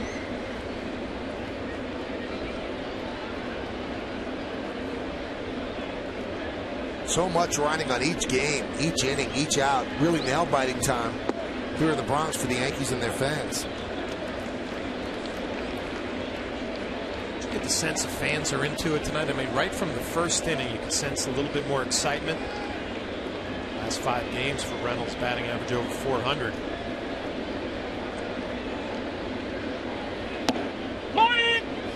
3-2.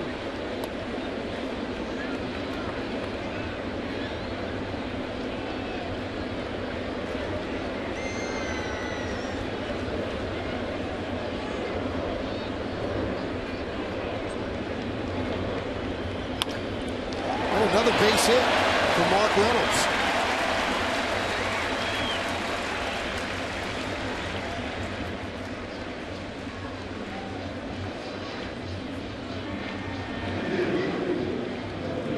Well, we keep talking about how important this homestand is for the Yankees, that there are certain days and certain matchups in other places that allow you to jump over people. The Yankees win this game. Obviously, they gain a game on the Orioles.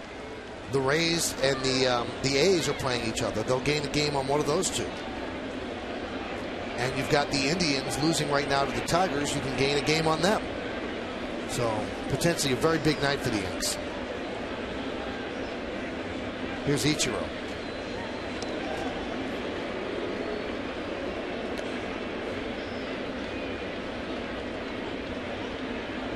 From a player's perspective, all of those things you pay attention to before the game, after the game maybe, but when you get to the ballpark, your focus is totally on tonight's game. You can pick up a win. It obviously gets a little better if some of those other clubs lose. But this is the Yankees postseason. This game right here tonight, got to find a way to win it and then have that same mental attitude tomorrow afternoon.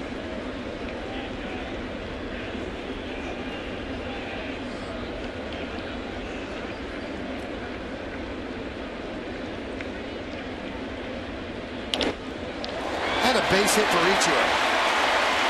Reynolds round second. He's going to go to third. The throw is in time. Good throw by Jones to get Reynolds at third for the second out.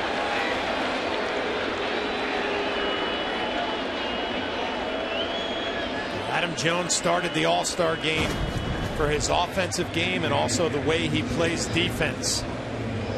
See Reynolds, the play is right in front of him. You don't need the third base coach. A strong throw from Adam Jones, right on the money. Machado puts down the tag.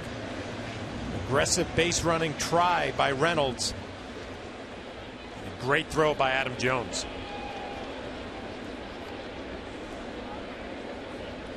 He did get him before he got to the bag.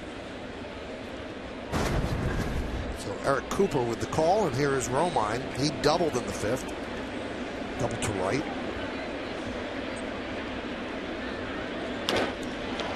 Fly ball left field. McLouth makes the play, and that will do it here in the sixth. No runs, 2 hits, and 1 man left. We're going to the seventh. Yankees up by 2.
Will be revealed in the post-game show. First game of a 3-game set. First game of a 10-game homestand for the Yankees. Cadillac scoreboard shows the Yankees up 7-5. And Taylor Teagarden will lead off against Sean Kelly, who came on to get the final out of the 6th inning in relief of CC Sabathia.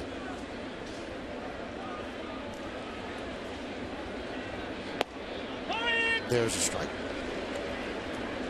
Michael, you mentioned earlier that Matt Wieters gets a majority of the playing time. One of those guys who plays every day. Teagarden getting a start tonight. Caught by A-Rod.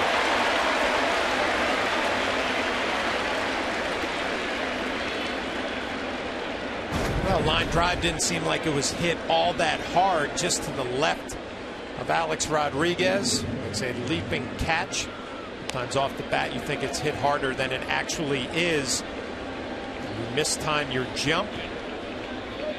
Alex able to come down with it. Wieters had terrible numbers coming in against Sabathia, so probably a big reason why he has the night off. Well, Joe's going to do some mixing and matching, so he's calling on Boone Logan with the lefty swinging Nate McLouth due up. Yankees lead by 2. We're in the 7th.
Touching moments and inspirational stories from the Yankees' annual Hope Week events. Premieres tonight after the postgame, only on Yes.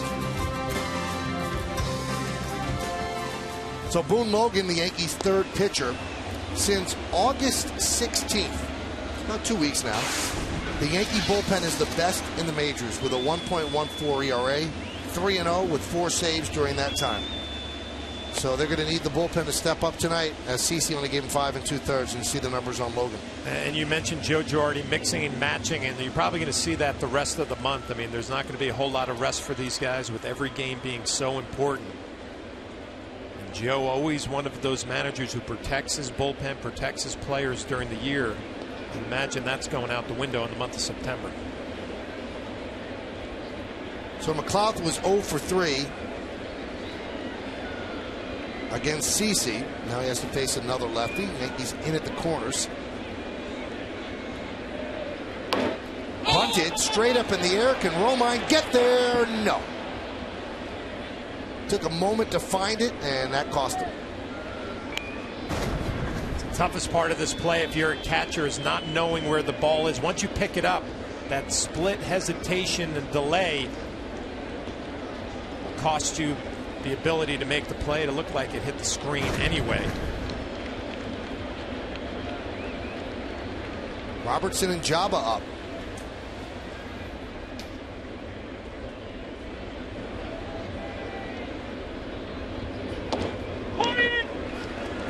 .94-mile-an-hour fastball, strike 0-2. And McLouth just kind of shook his head right there. There's nothing he could do with that pitch.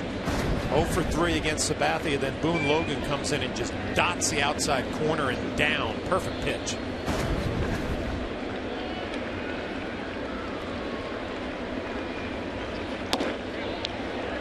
Missed inside, barely.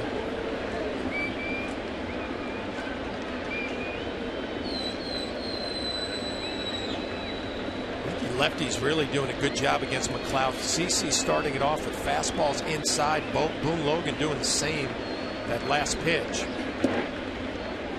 Really opens up the outside part of a plate if a left-handed hitter is thinking about a fastball in.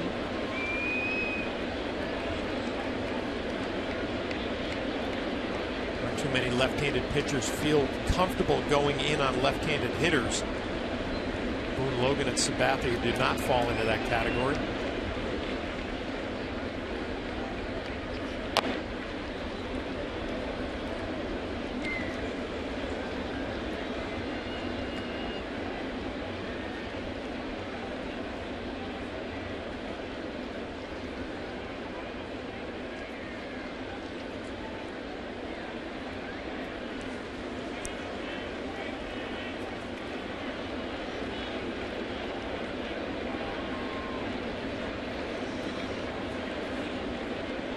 Two.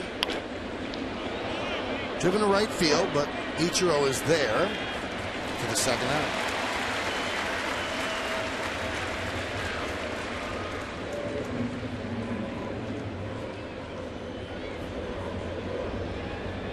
Now that'll bring up Machado. I have been incorrect today, John, so I have to correct myself. I've been calling Manny 20 years old. He turned 21 on July 6th. So. And the Yankees actually were playing the Orioles that day, so I should have known better, so I apologize. Joe's really mixing and matching. So with the righty Machado due up, he's going to bring in a righty, probably going to go to Java here. So 2 outs, nobody on.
Brought to you in part by New York Yankees Premium Frozen Pizza, available at King Cullen, Western Beef, Gristedes, and your local grocer.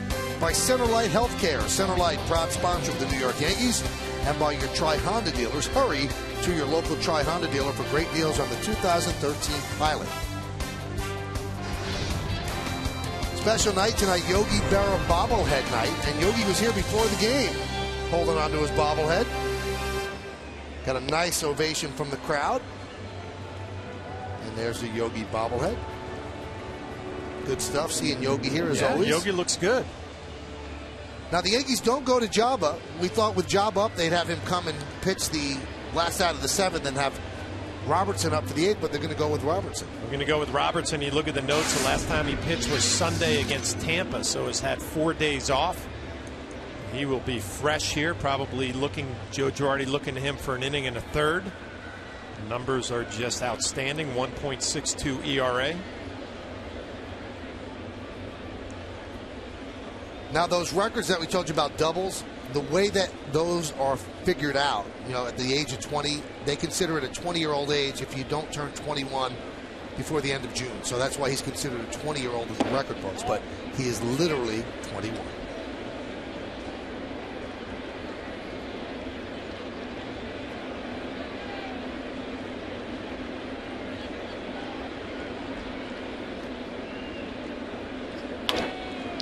Grounded sharply to Cano. So Girardi uses 3 pitches and gets 3 outs. And that'll do it here in the top of the 7th inning. At the end of 6.5 time for the 7th inning stretch, Yankees 7, Orioles 5. But we're going to stay right here and honor America in the Bronx. Ladies and gentlemen, will you please rise and remove your caps?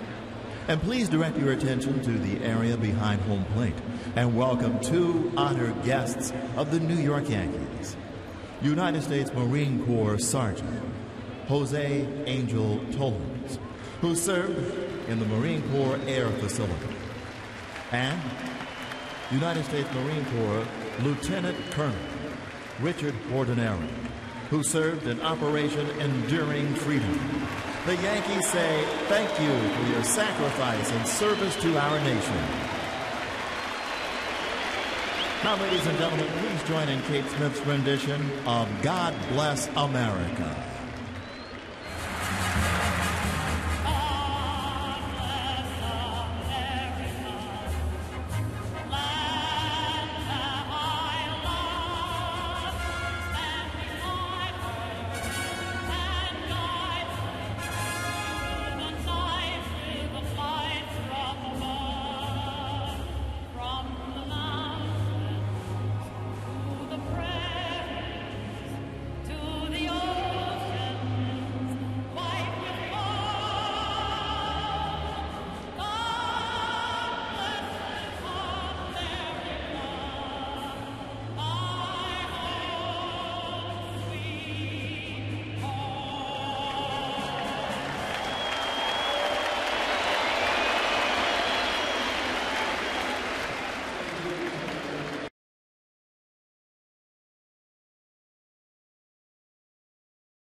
Pretty cool. They got a real neat pennant race in the Central, and the Pirates made that deal picking up Marlon Byrd, which should help their offense. And just one game separates the Pirates and the Cardinals, and the Reds are right there, ready to pick up the pieces too.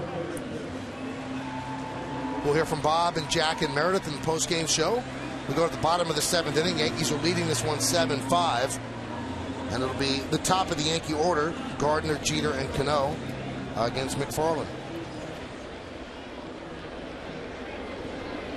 Cadillac scoreboard 7-9-0, leading 5-8-0.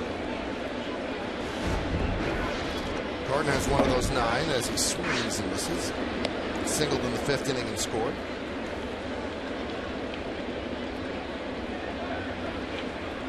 Francisco Rodriguez. K-Rod.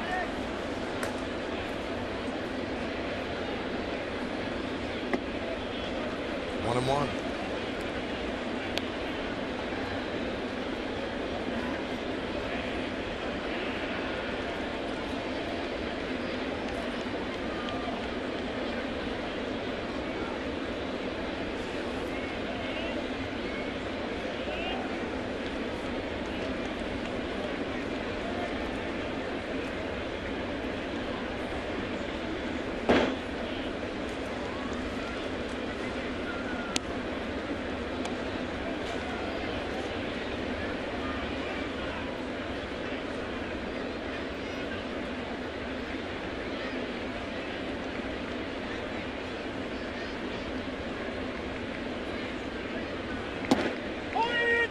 strike. We talked about it earlier. Paul Schreiber behind the plate is definitely a pitcher's umpire, giving some low strikes tonight. Been doing it all night long, right from the beginning of the ball game.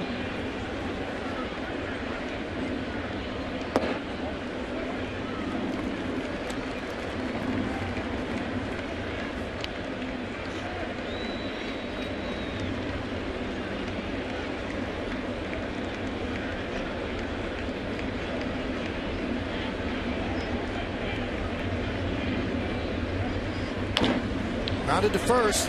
Davis backs up with a tough hop. And he's out. McFarland just beat him to the bag. Nice play by Chris Davis on an in-between hop, and it's going to be a foot race between McFarland and Brett Gardner. See the good throw? The head-first slide. Ooh. Boy, that is a bang-bang play. Chad Fairchild, the first base umpire, takes his time making the call.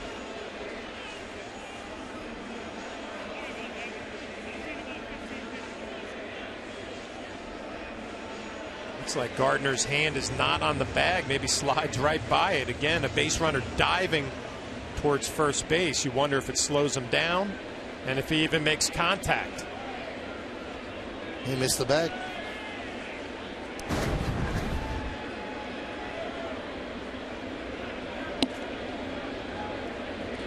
1-0 to Jeter.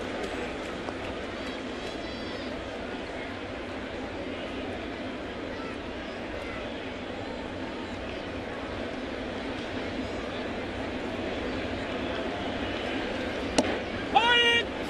1-1.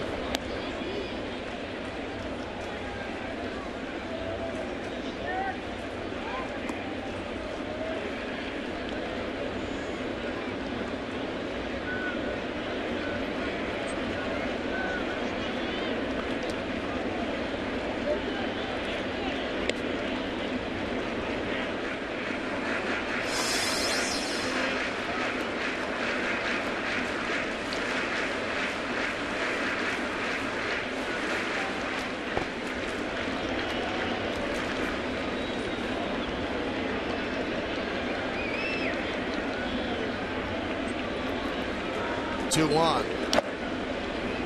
2-2. Derek 0 for 2 tonight with a walk. Yankees got to play him all 3 games in Toronto because of the injury to Cano and Nunez. And both Derek and Alex held up on the artificial turf. I'm sure that day off yesterday for both of them helped a little bit.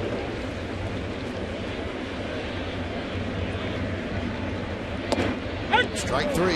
Jeter down looking. Baltimore really trying to attack Derek inside with the fastballs. We saw it from Gonzalez. Now McFarland down and in. Just locks Derek Jeter up, and he knows it.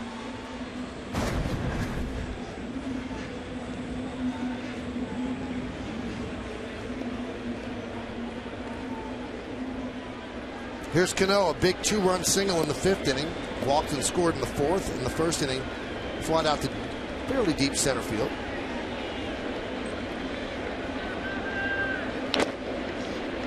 Tell you what, Adam Jones plays a fairly shallow center field. Cano has great power that way. He has to go a long way if he's going to haul one in on the warning track. Now he's backing up a bit. Well, obviously, a center fielder knows his strength is going back on the ball. Good news for Yankee fans. Robinson Cano not showing any discomfort at left hand. To batting practice, everything was fine. I haven't noticed any of his swings looking any different.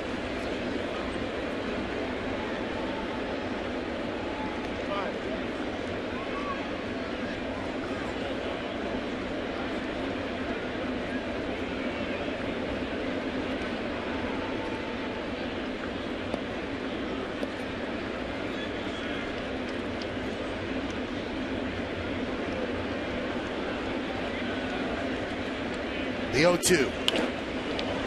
Looped into left field. A base hit for Cano.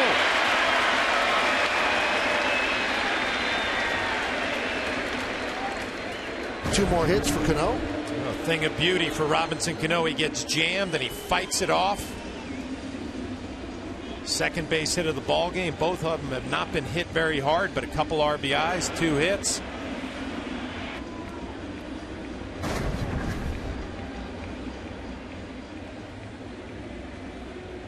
And with Soriano coming up, Showalter's going to go to the right-hander. He'll go to his third pitcher. This one's K-Rod. Stick around.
Courier back in the studio to recap tonight's game. You can also get the latest on the playoff races from around the league. Plus, Meredith Marakovitz has the clubhouse reaction. It's the WB Mason postgame, and it's only on Yes.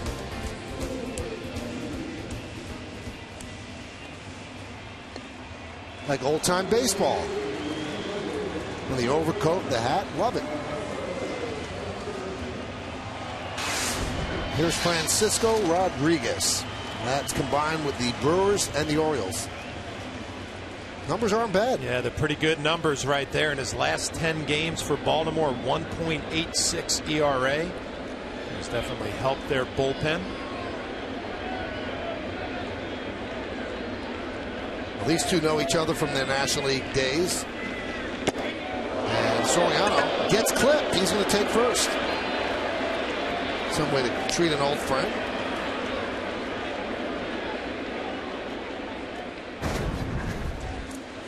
Take another look and see if it gets him or where it gets him. Looks like just under the right arm, maybe the jersey.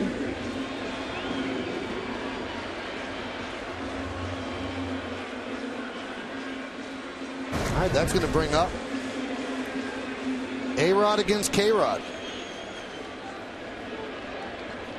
K-Rod has the advantage. 2 for 18. Alex Rodriguez is a 111 batting average against K-Rod.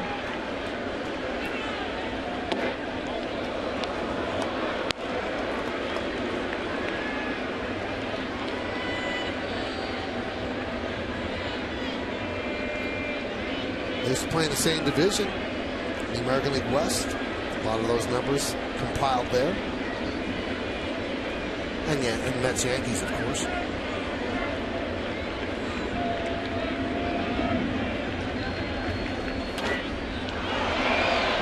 Fly ball, right side, and out of play. Alex Rodriguez looking to join the party a little bit tonight. The Yankees 10 hits, 7 runs. Alex 0 for 3 coming into this at bat. A weak pop up, a double play his last at bat.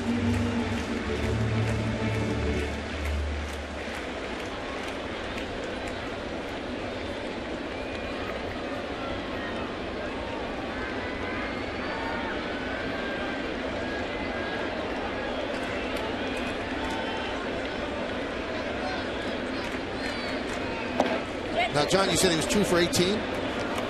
Well, one of the offers He made him a hero. Mets Yankees. Final out of the game. Popped up. Castillo drops the ball.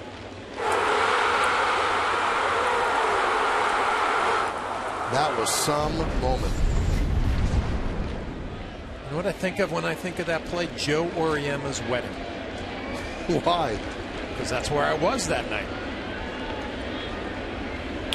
Line drive, base hit.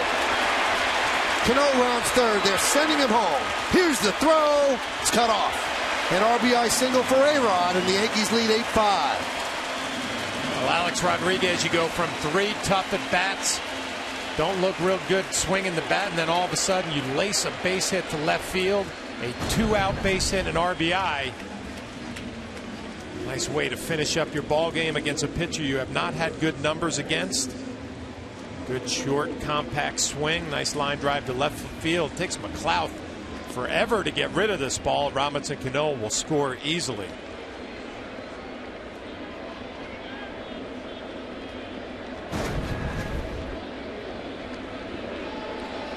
Now here's Granderson.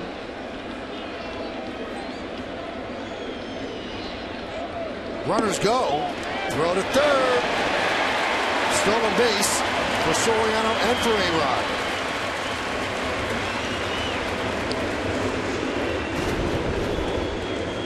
Well, Alfonso Soriano aggressive on the bases again, stealing third.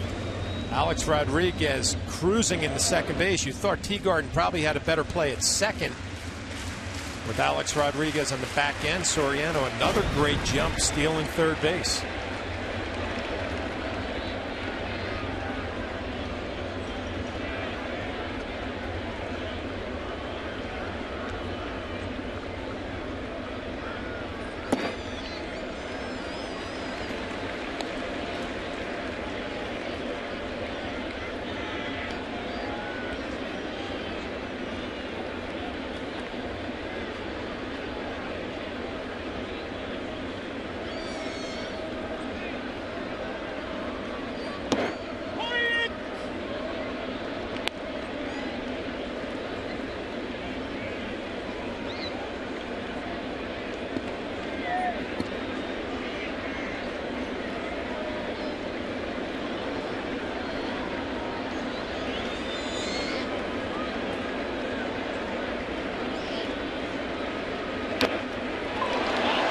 Stays fair. It's trouble. It's a base hit. And now for some reason Soriano breaks and gets thrown out at home.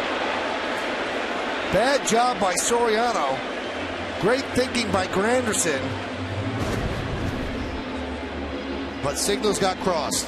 You see Granderson thinking if I lay down a bunt it'll be an easy base hit and RBI. Soriano not on the same page. And then it turns into a real bad base running play. We go to the 8th.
couple of things that went wrong here. You could see with the shift, they were inviting him to bunt because there's a runner at third base. But then Soriano doesn't break right away. Yeah, I think Soriano's got to be on the same page right here that Granderson might bunt for a base hit and an RBI, but Soriano holds up. Then he sees Alex Rodriguez at third, and he decides he's going to come home. It's an easy play for Baltimore. Curtis Granderson did this earlier in the ballgame, so in my opinion, Soriano should have been expecting this possibility. You see, he backs up right away. Granderson's not going just for a base hit. He wants that RBI. It turns into a bad play here when Soriano decides to cruise home. He had no choice after that, but he should have been more heads up that this was a possibility. And you really can't blame A-Rod on this because he's doing what he's supposed to do on the bunt. Exactly. It's supposed to be a bunt for a base hit, RBI, runner to third. They're giving you the easy hit, and Soriano just locked up at third. And when Soriano didn't go right away and then saw A-Rod at third, then he had to commit to come in. But the real mistake was Soriano's, not Alex's at all. All right, we go to the 8th inning. A lot of interesting things in this game, twists and turns. As the Yankees lead 8-5, Adam Jones now will lead off against David Robertson.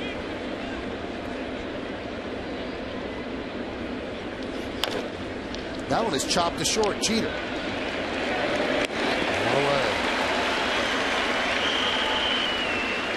On the Hyundai scoreboard, Yankees have an 8-5 lead. Now, Granderson gets a base hit on that. That's the 12th hit for the Yankees. And then the runner is out 1-2 at home plate. If you're the Yankees, you'll take that insurance run that Alex Rodriguez, the base hit and RBI. David Robertson going to go through the middle of the lineup for Baltimore here in the 8th inning. 1 pitch, 1 out to Adam Jones.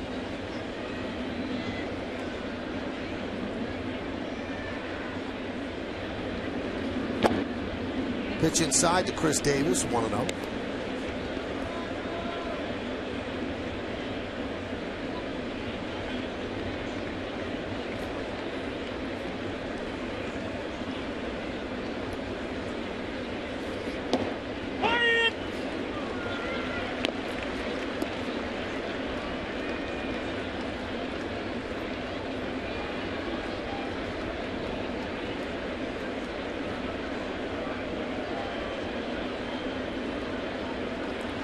Davis coming out of nowhere with 47 home runs. And I asked him today, have you heard whispers that, people think that you're on PEDs? He goes, whispers, they're screams. He goes, I guess I understand. He said, sometimes it gets old. He said, but I guess I look at it as a compliment that they think I need help to play like this.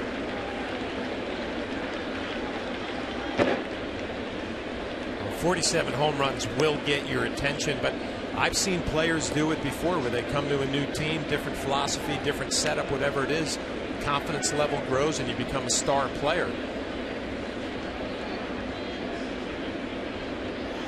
Different organizations have different philosophies. I remember when I went to the Tigers, they didn't care about batting average. Swing as hard as you can and drive the ball, and then all of a sudden batting averages get better because you're more aggressive, you're a little bit freer, you're not as defensive.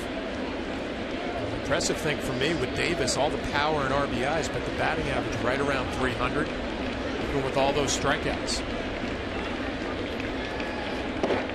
And he works a walk against Robertson. Well, let's check out the McDonald's upcoming schedule. We've talked about this homestand all night. 2 more games against the O's, both 105 starts, both here on Yes. 3 games against the White Sox. Labor Day's a 105 start, then 2 night games. And then 4 big ones against the Red Sox. Thursday at 7, Friday at 7, 105 it's a Fox game, but we have Yankees extra innings after that, and then it ends at 105 on Sunday, also on Yes. J.J. Hardy takes upstairs.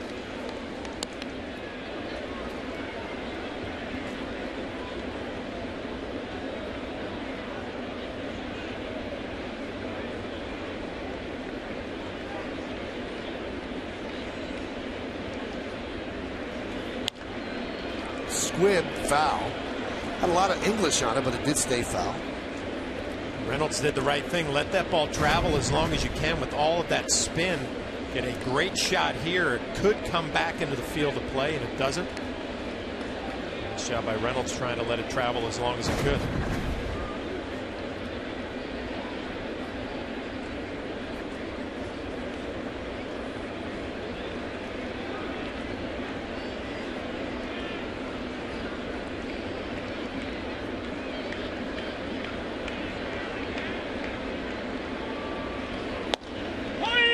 strike.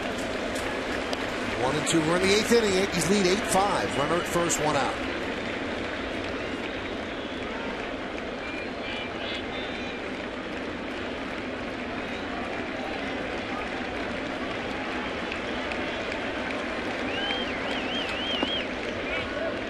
Bounces the breaking ball, 2-2.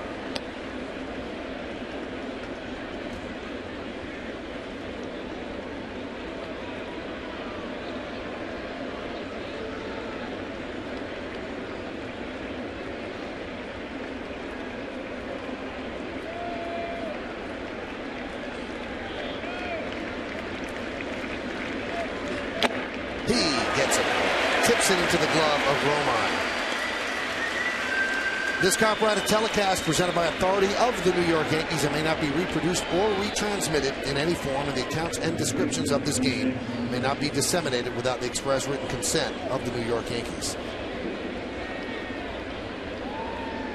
Good job by Robertson going right at J.J. Hardy with a 3-run lead. Same situation here for Markakis. Having a good night, 2 for 3, but with that 3-run cushion for Robertson, he can really afford to just go right at him.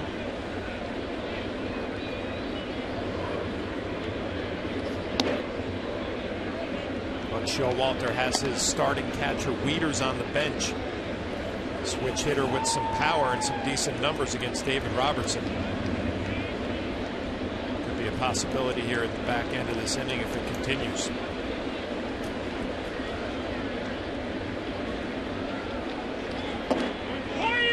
One and one.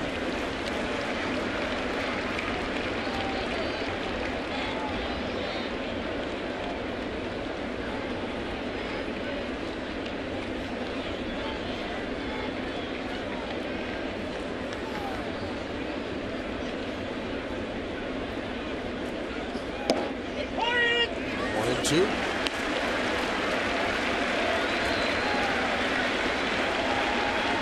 Two times this year, Robertson has been asked to get more than 3 outs, so this would be number 3.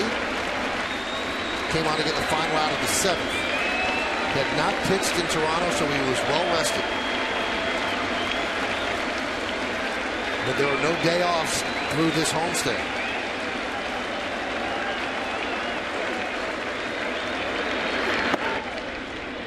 No days off.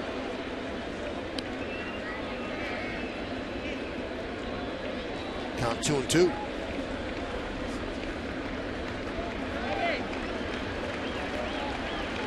Reynolds calls out to Robertson to tell him I'm playing behind Davis.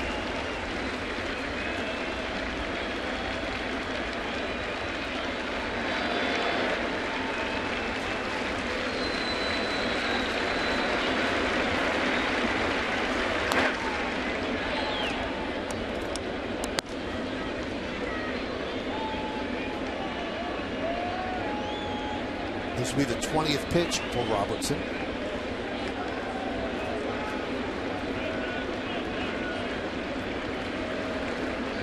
For those that were wondering, Robertson teamed up against Ryan Dempster to see who could raise more money, and Robertson won, he said, by about $19. Grounded up the middle, a base hit for Nick Markakis. Davis will stop at second. For Markakis, his 3rd hit of the night.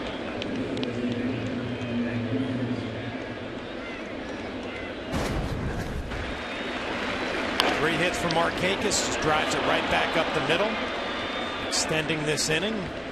Now with one swing of the bat, Baltimore's thinking they'll be right back in this ball game. Danny Valencia 2 for 3 tonight. And this came in the 5th inning. Change up from Sabathia drives it a long way. But Showalter's going to give him another opportunity against the right-handed David Robertson. Surprised with Wieters on the bench, 3 for 8 with a home run against David Robertson.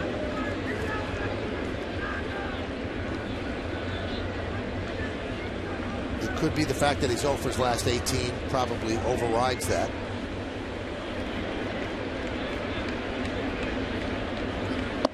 And a strike.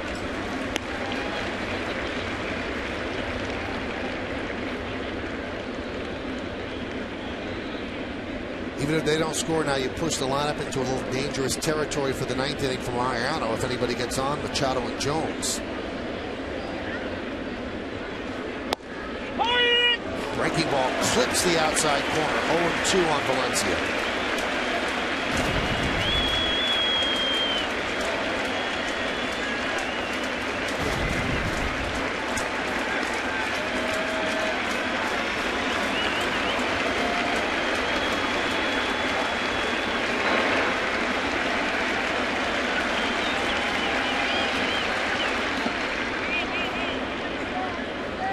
Good block there by Romine. The count 1-2.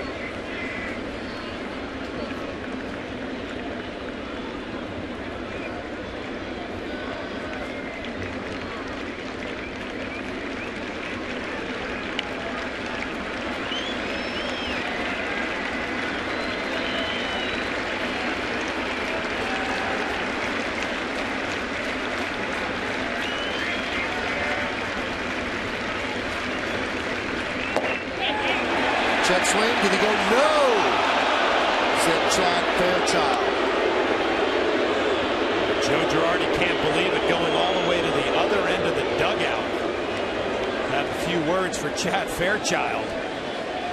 He's felt it all night long, every pitch, the intensity in this stadium. Big spot in this ball game. You make your mind up. David Robertson thought it was strike 3. The 2-2. Fly ball right field. Ichiro backs up. On the track, he'll make the play for the final out of the 8th. No run to hit. 2 men are left. We go to the bottom of the 8th.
Yes, is brought to you in part by the Toyota Prius, official hybrid vehicle of the Yankees. Boy, you could certainly see how Joe Girardi's feeling about this game. Mixing and matching, using 3 pitchers in 1 inning, going the length of the dugout to tell Chad Fairchild he did not like the call, and he's still pretty hot about it. Now, Steve Donahue trying to calm him down a little bit, but this is going to be the way it is the whole month of September. Every game feels like a must-win. David Robertson gets the job done there in the 8th inning. Francisco Rodriguez is on the mound. He'll face the bottom third of the Yankee order, and that starts with Mark Reynolds.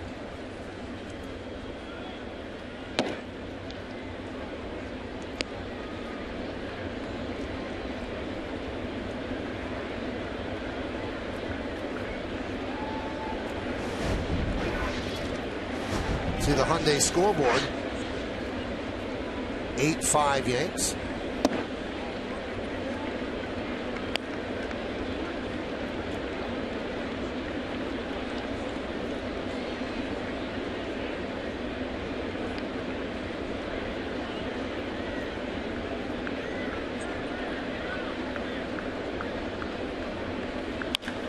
Hit sharply inside third and down the left field line. So they take away the toe tap and they produce hit after hit after hit. He's got 3 more tonight. Joe Girardi riding the hot hand at first base. Overbay usually would get this start tonight. Reynolds gets it, and he does not disappoint. His 3rd hit and a rocket down the left field line. Leadoff double here in the bottom of the 8th inning.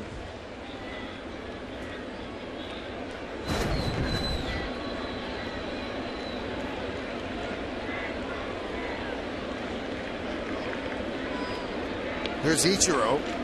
2 for 2 with a walk. 2-run home run in the 5th inning. And he tries to push bunt. And bunts it foul.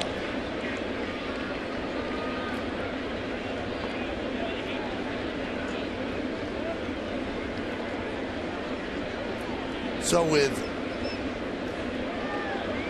8 runs and 13 hits, this is the Yankees' 5th game this month, the month of August, with 8 or more runs or 12 or more hits.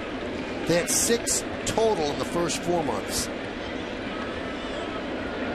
So a completely different offense with the reinforcements coming back. Just got back. Nicely executed pickoff play.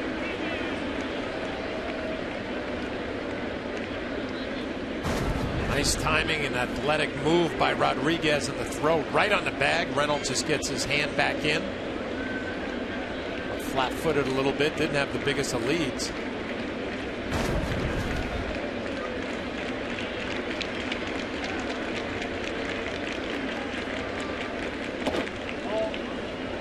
One and one.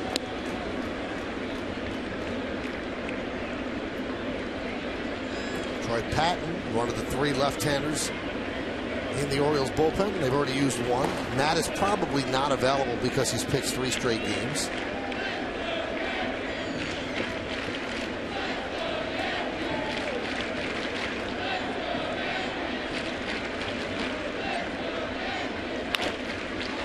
Grounded to second. They thought about going to third, but they take the sure out at first, and Ichiro does his job, moving Reynolds to third.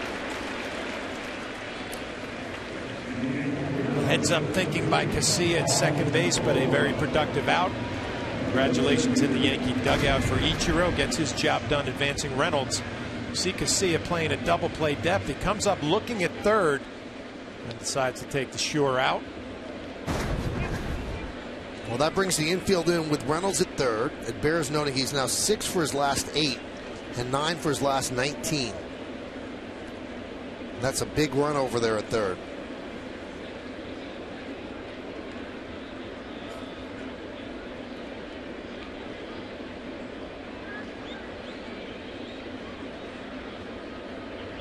Romine 1 for 3.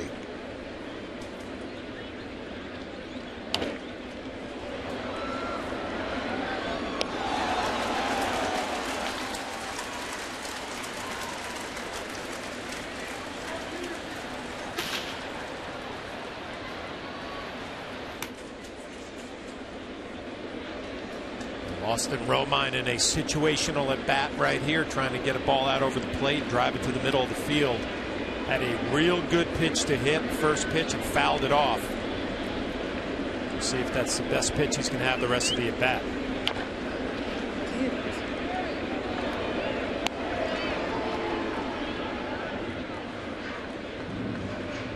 Quickly a hit behind in the count, 0-2. Very important, just try to put this ball in play and pick up that extra run.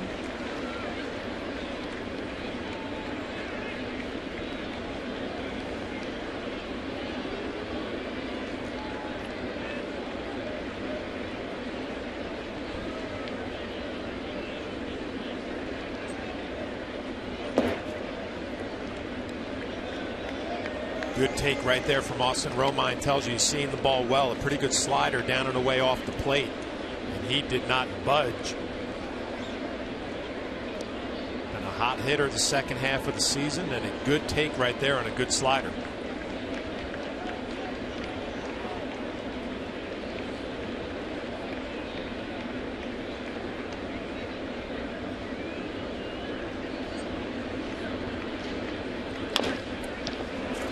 Coming home is Reynolds. The throw home is in time. So the infield in. Hardy came right home to Teagard, tags out Reynolds for the second out. Romine reaches on the fielder's choice. Tough pitch down and away, slaps at it. Hardy comes right home, and Reynolds has that bat right in his way. Kind of didn't really know what he wanted to do right there. Slide, tried to run over Teagard, and he had the bat right in the middle of his path. Good throw by Hardy makes that play so much easier for Teagard behind the plate.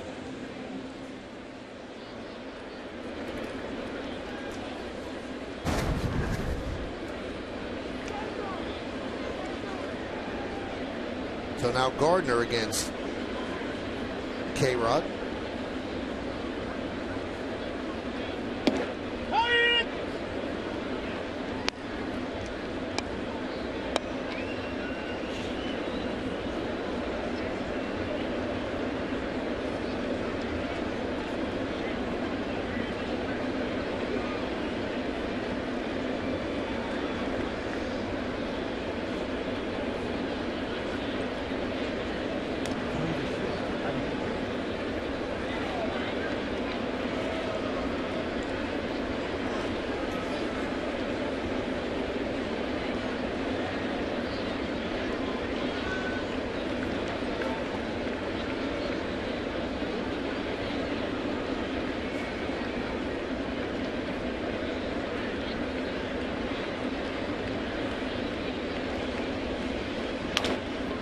Grounded to first. Davis is there, steps on the bag, and that will do it. No runs a hit, no errors, and one man left on base. We're going to the ninth inning. Can Mo hold a 3-run lead?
The Bronx is the Bombers and the Birds duke it out in Game 2. Coverage starts at noon with Audi batting practice today in the Tri-State Ford pregame only on Yes. But have a ninth inning to worry about as Mariano Rivera will come out to try to close it out. And she is excited she's getting a chance to see Mo. And these days are dwindling down, everybody. So get excited when you see him. Might not be that much longer.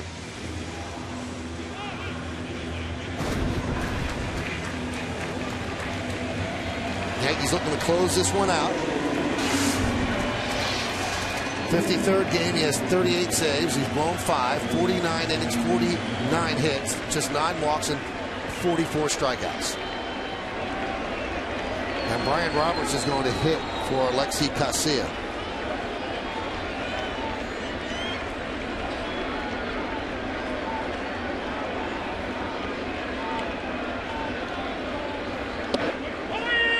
And a strike. Roberts with good numbers against Rivera. 353, 6 for 17. Going to get something going here in the ninth.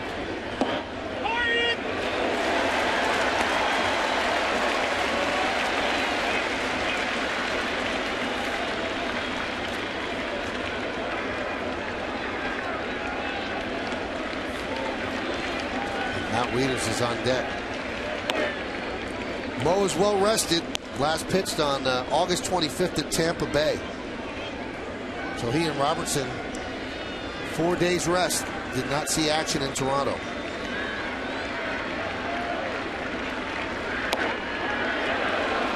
Two and two.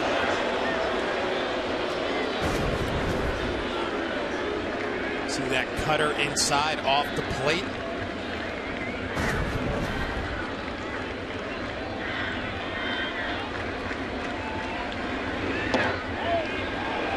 Outside.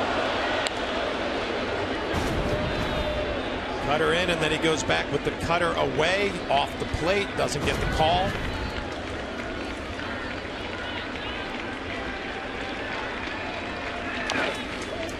Tapped slowly at the third baseline, but a foul ball.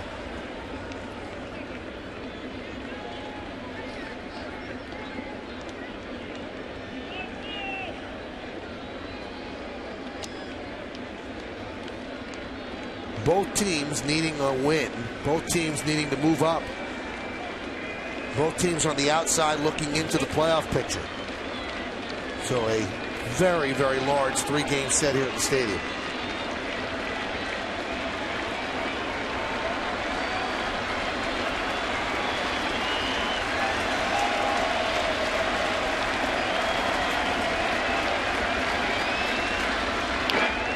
Grounded to A-Rod. One away.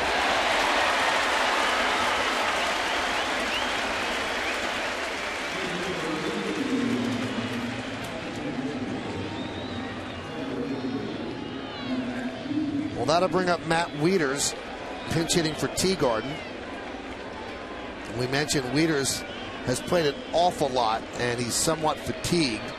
0 for his last 18. His average has dropped to 227. But he's so valuable defensively, they just keep running him out there. Did not get the start tonight. Cutter right in on the hands, 0-1. Just one hit and 11 at bats. Yeah, not good numbers. Not a good situation coming off the bench when you've been struggling of late, and now you face a pitcher you have not had much success against.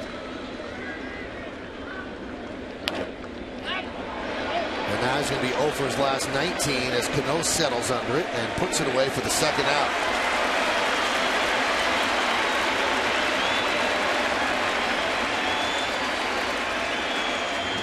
Mariano Rivera can get this last out. This Yankee crowd will go home happy, and the Yankee offense really showed up tonight. 13 hits, 8 runs. Really picked up CC Sabathia.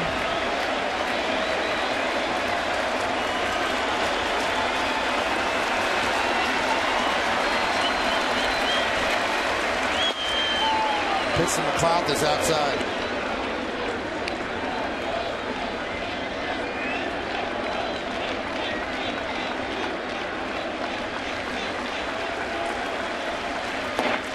Mo has 76 saves against Baltimore, his most against any one team.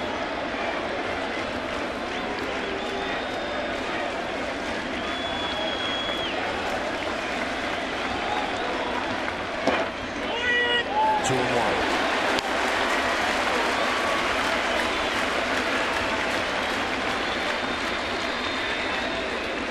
132 games against the O's. 2 and 2.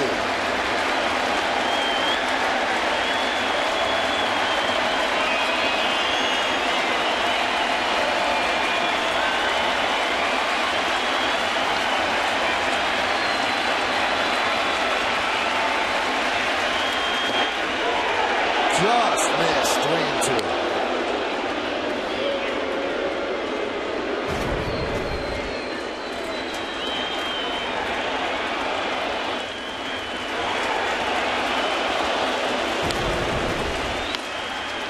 Driven out to left field. Soriano back, still back. He'll make the play, and the Yankees win by a score of 8-5. They start the 10-game homestand with a victory over the Orioles, and as you said, John, this was big, especially when CC relinquished the lead. Yeah, CC Sabathia was not great tonight, but the Yankee lineup really picked him up. 8 runs, and the first game of the homestand starts out the right way. As we talked earlier, that has to be the focus, one night or one day at a time. Stick around for the postgame show to find out who's today's Chevy player of the game.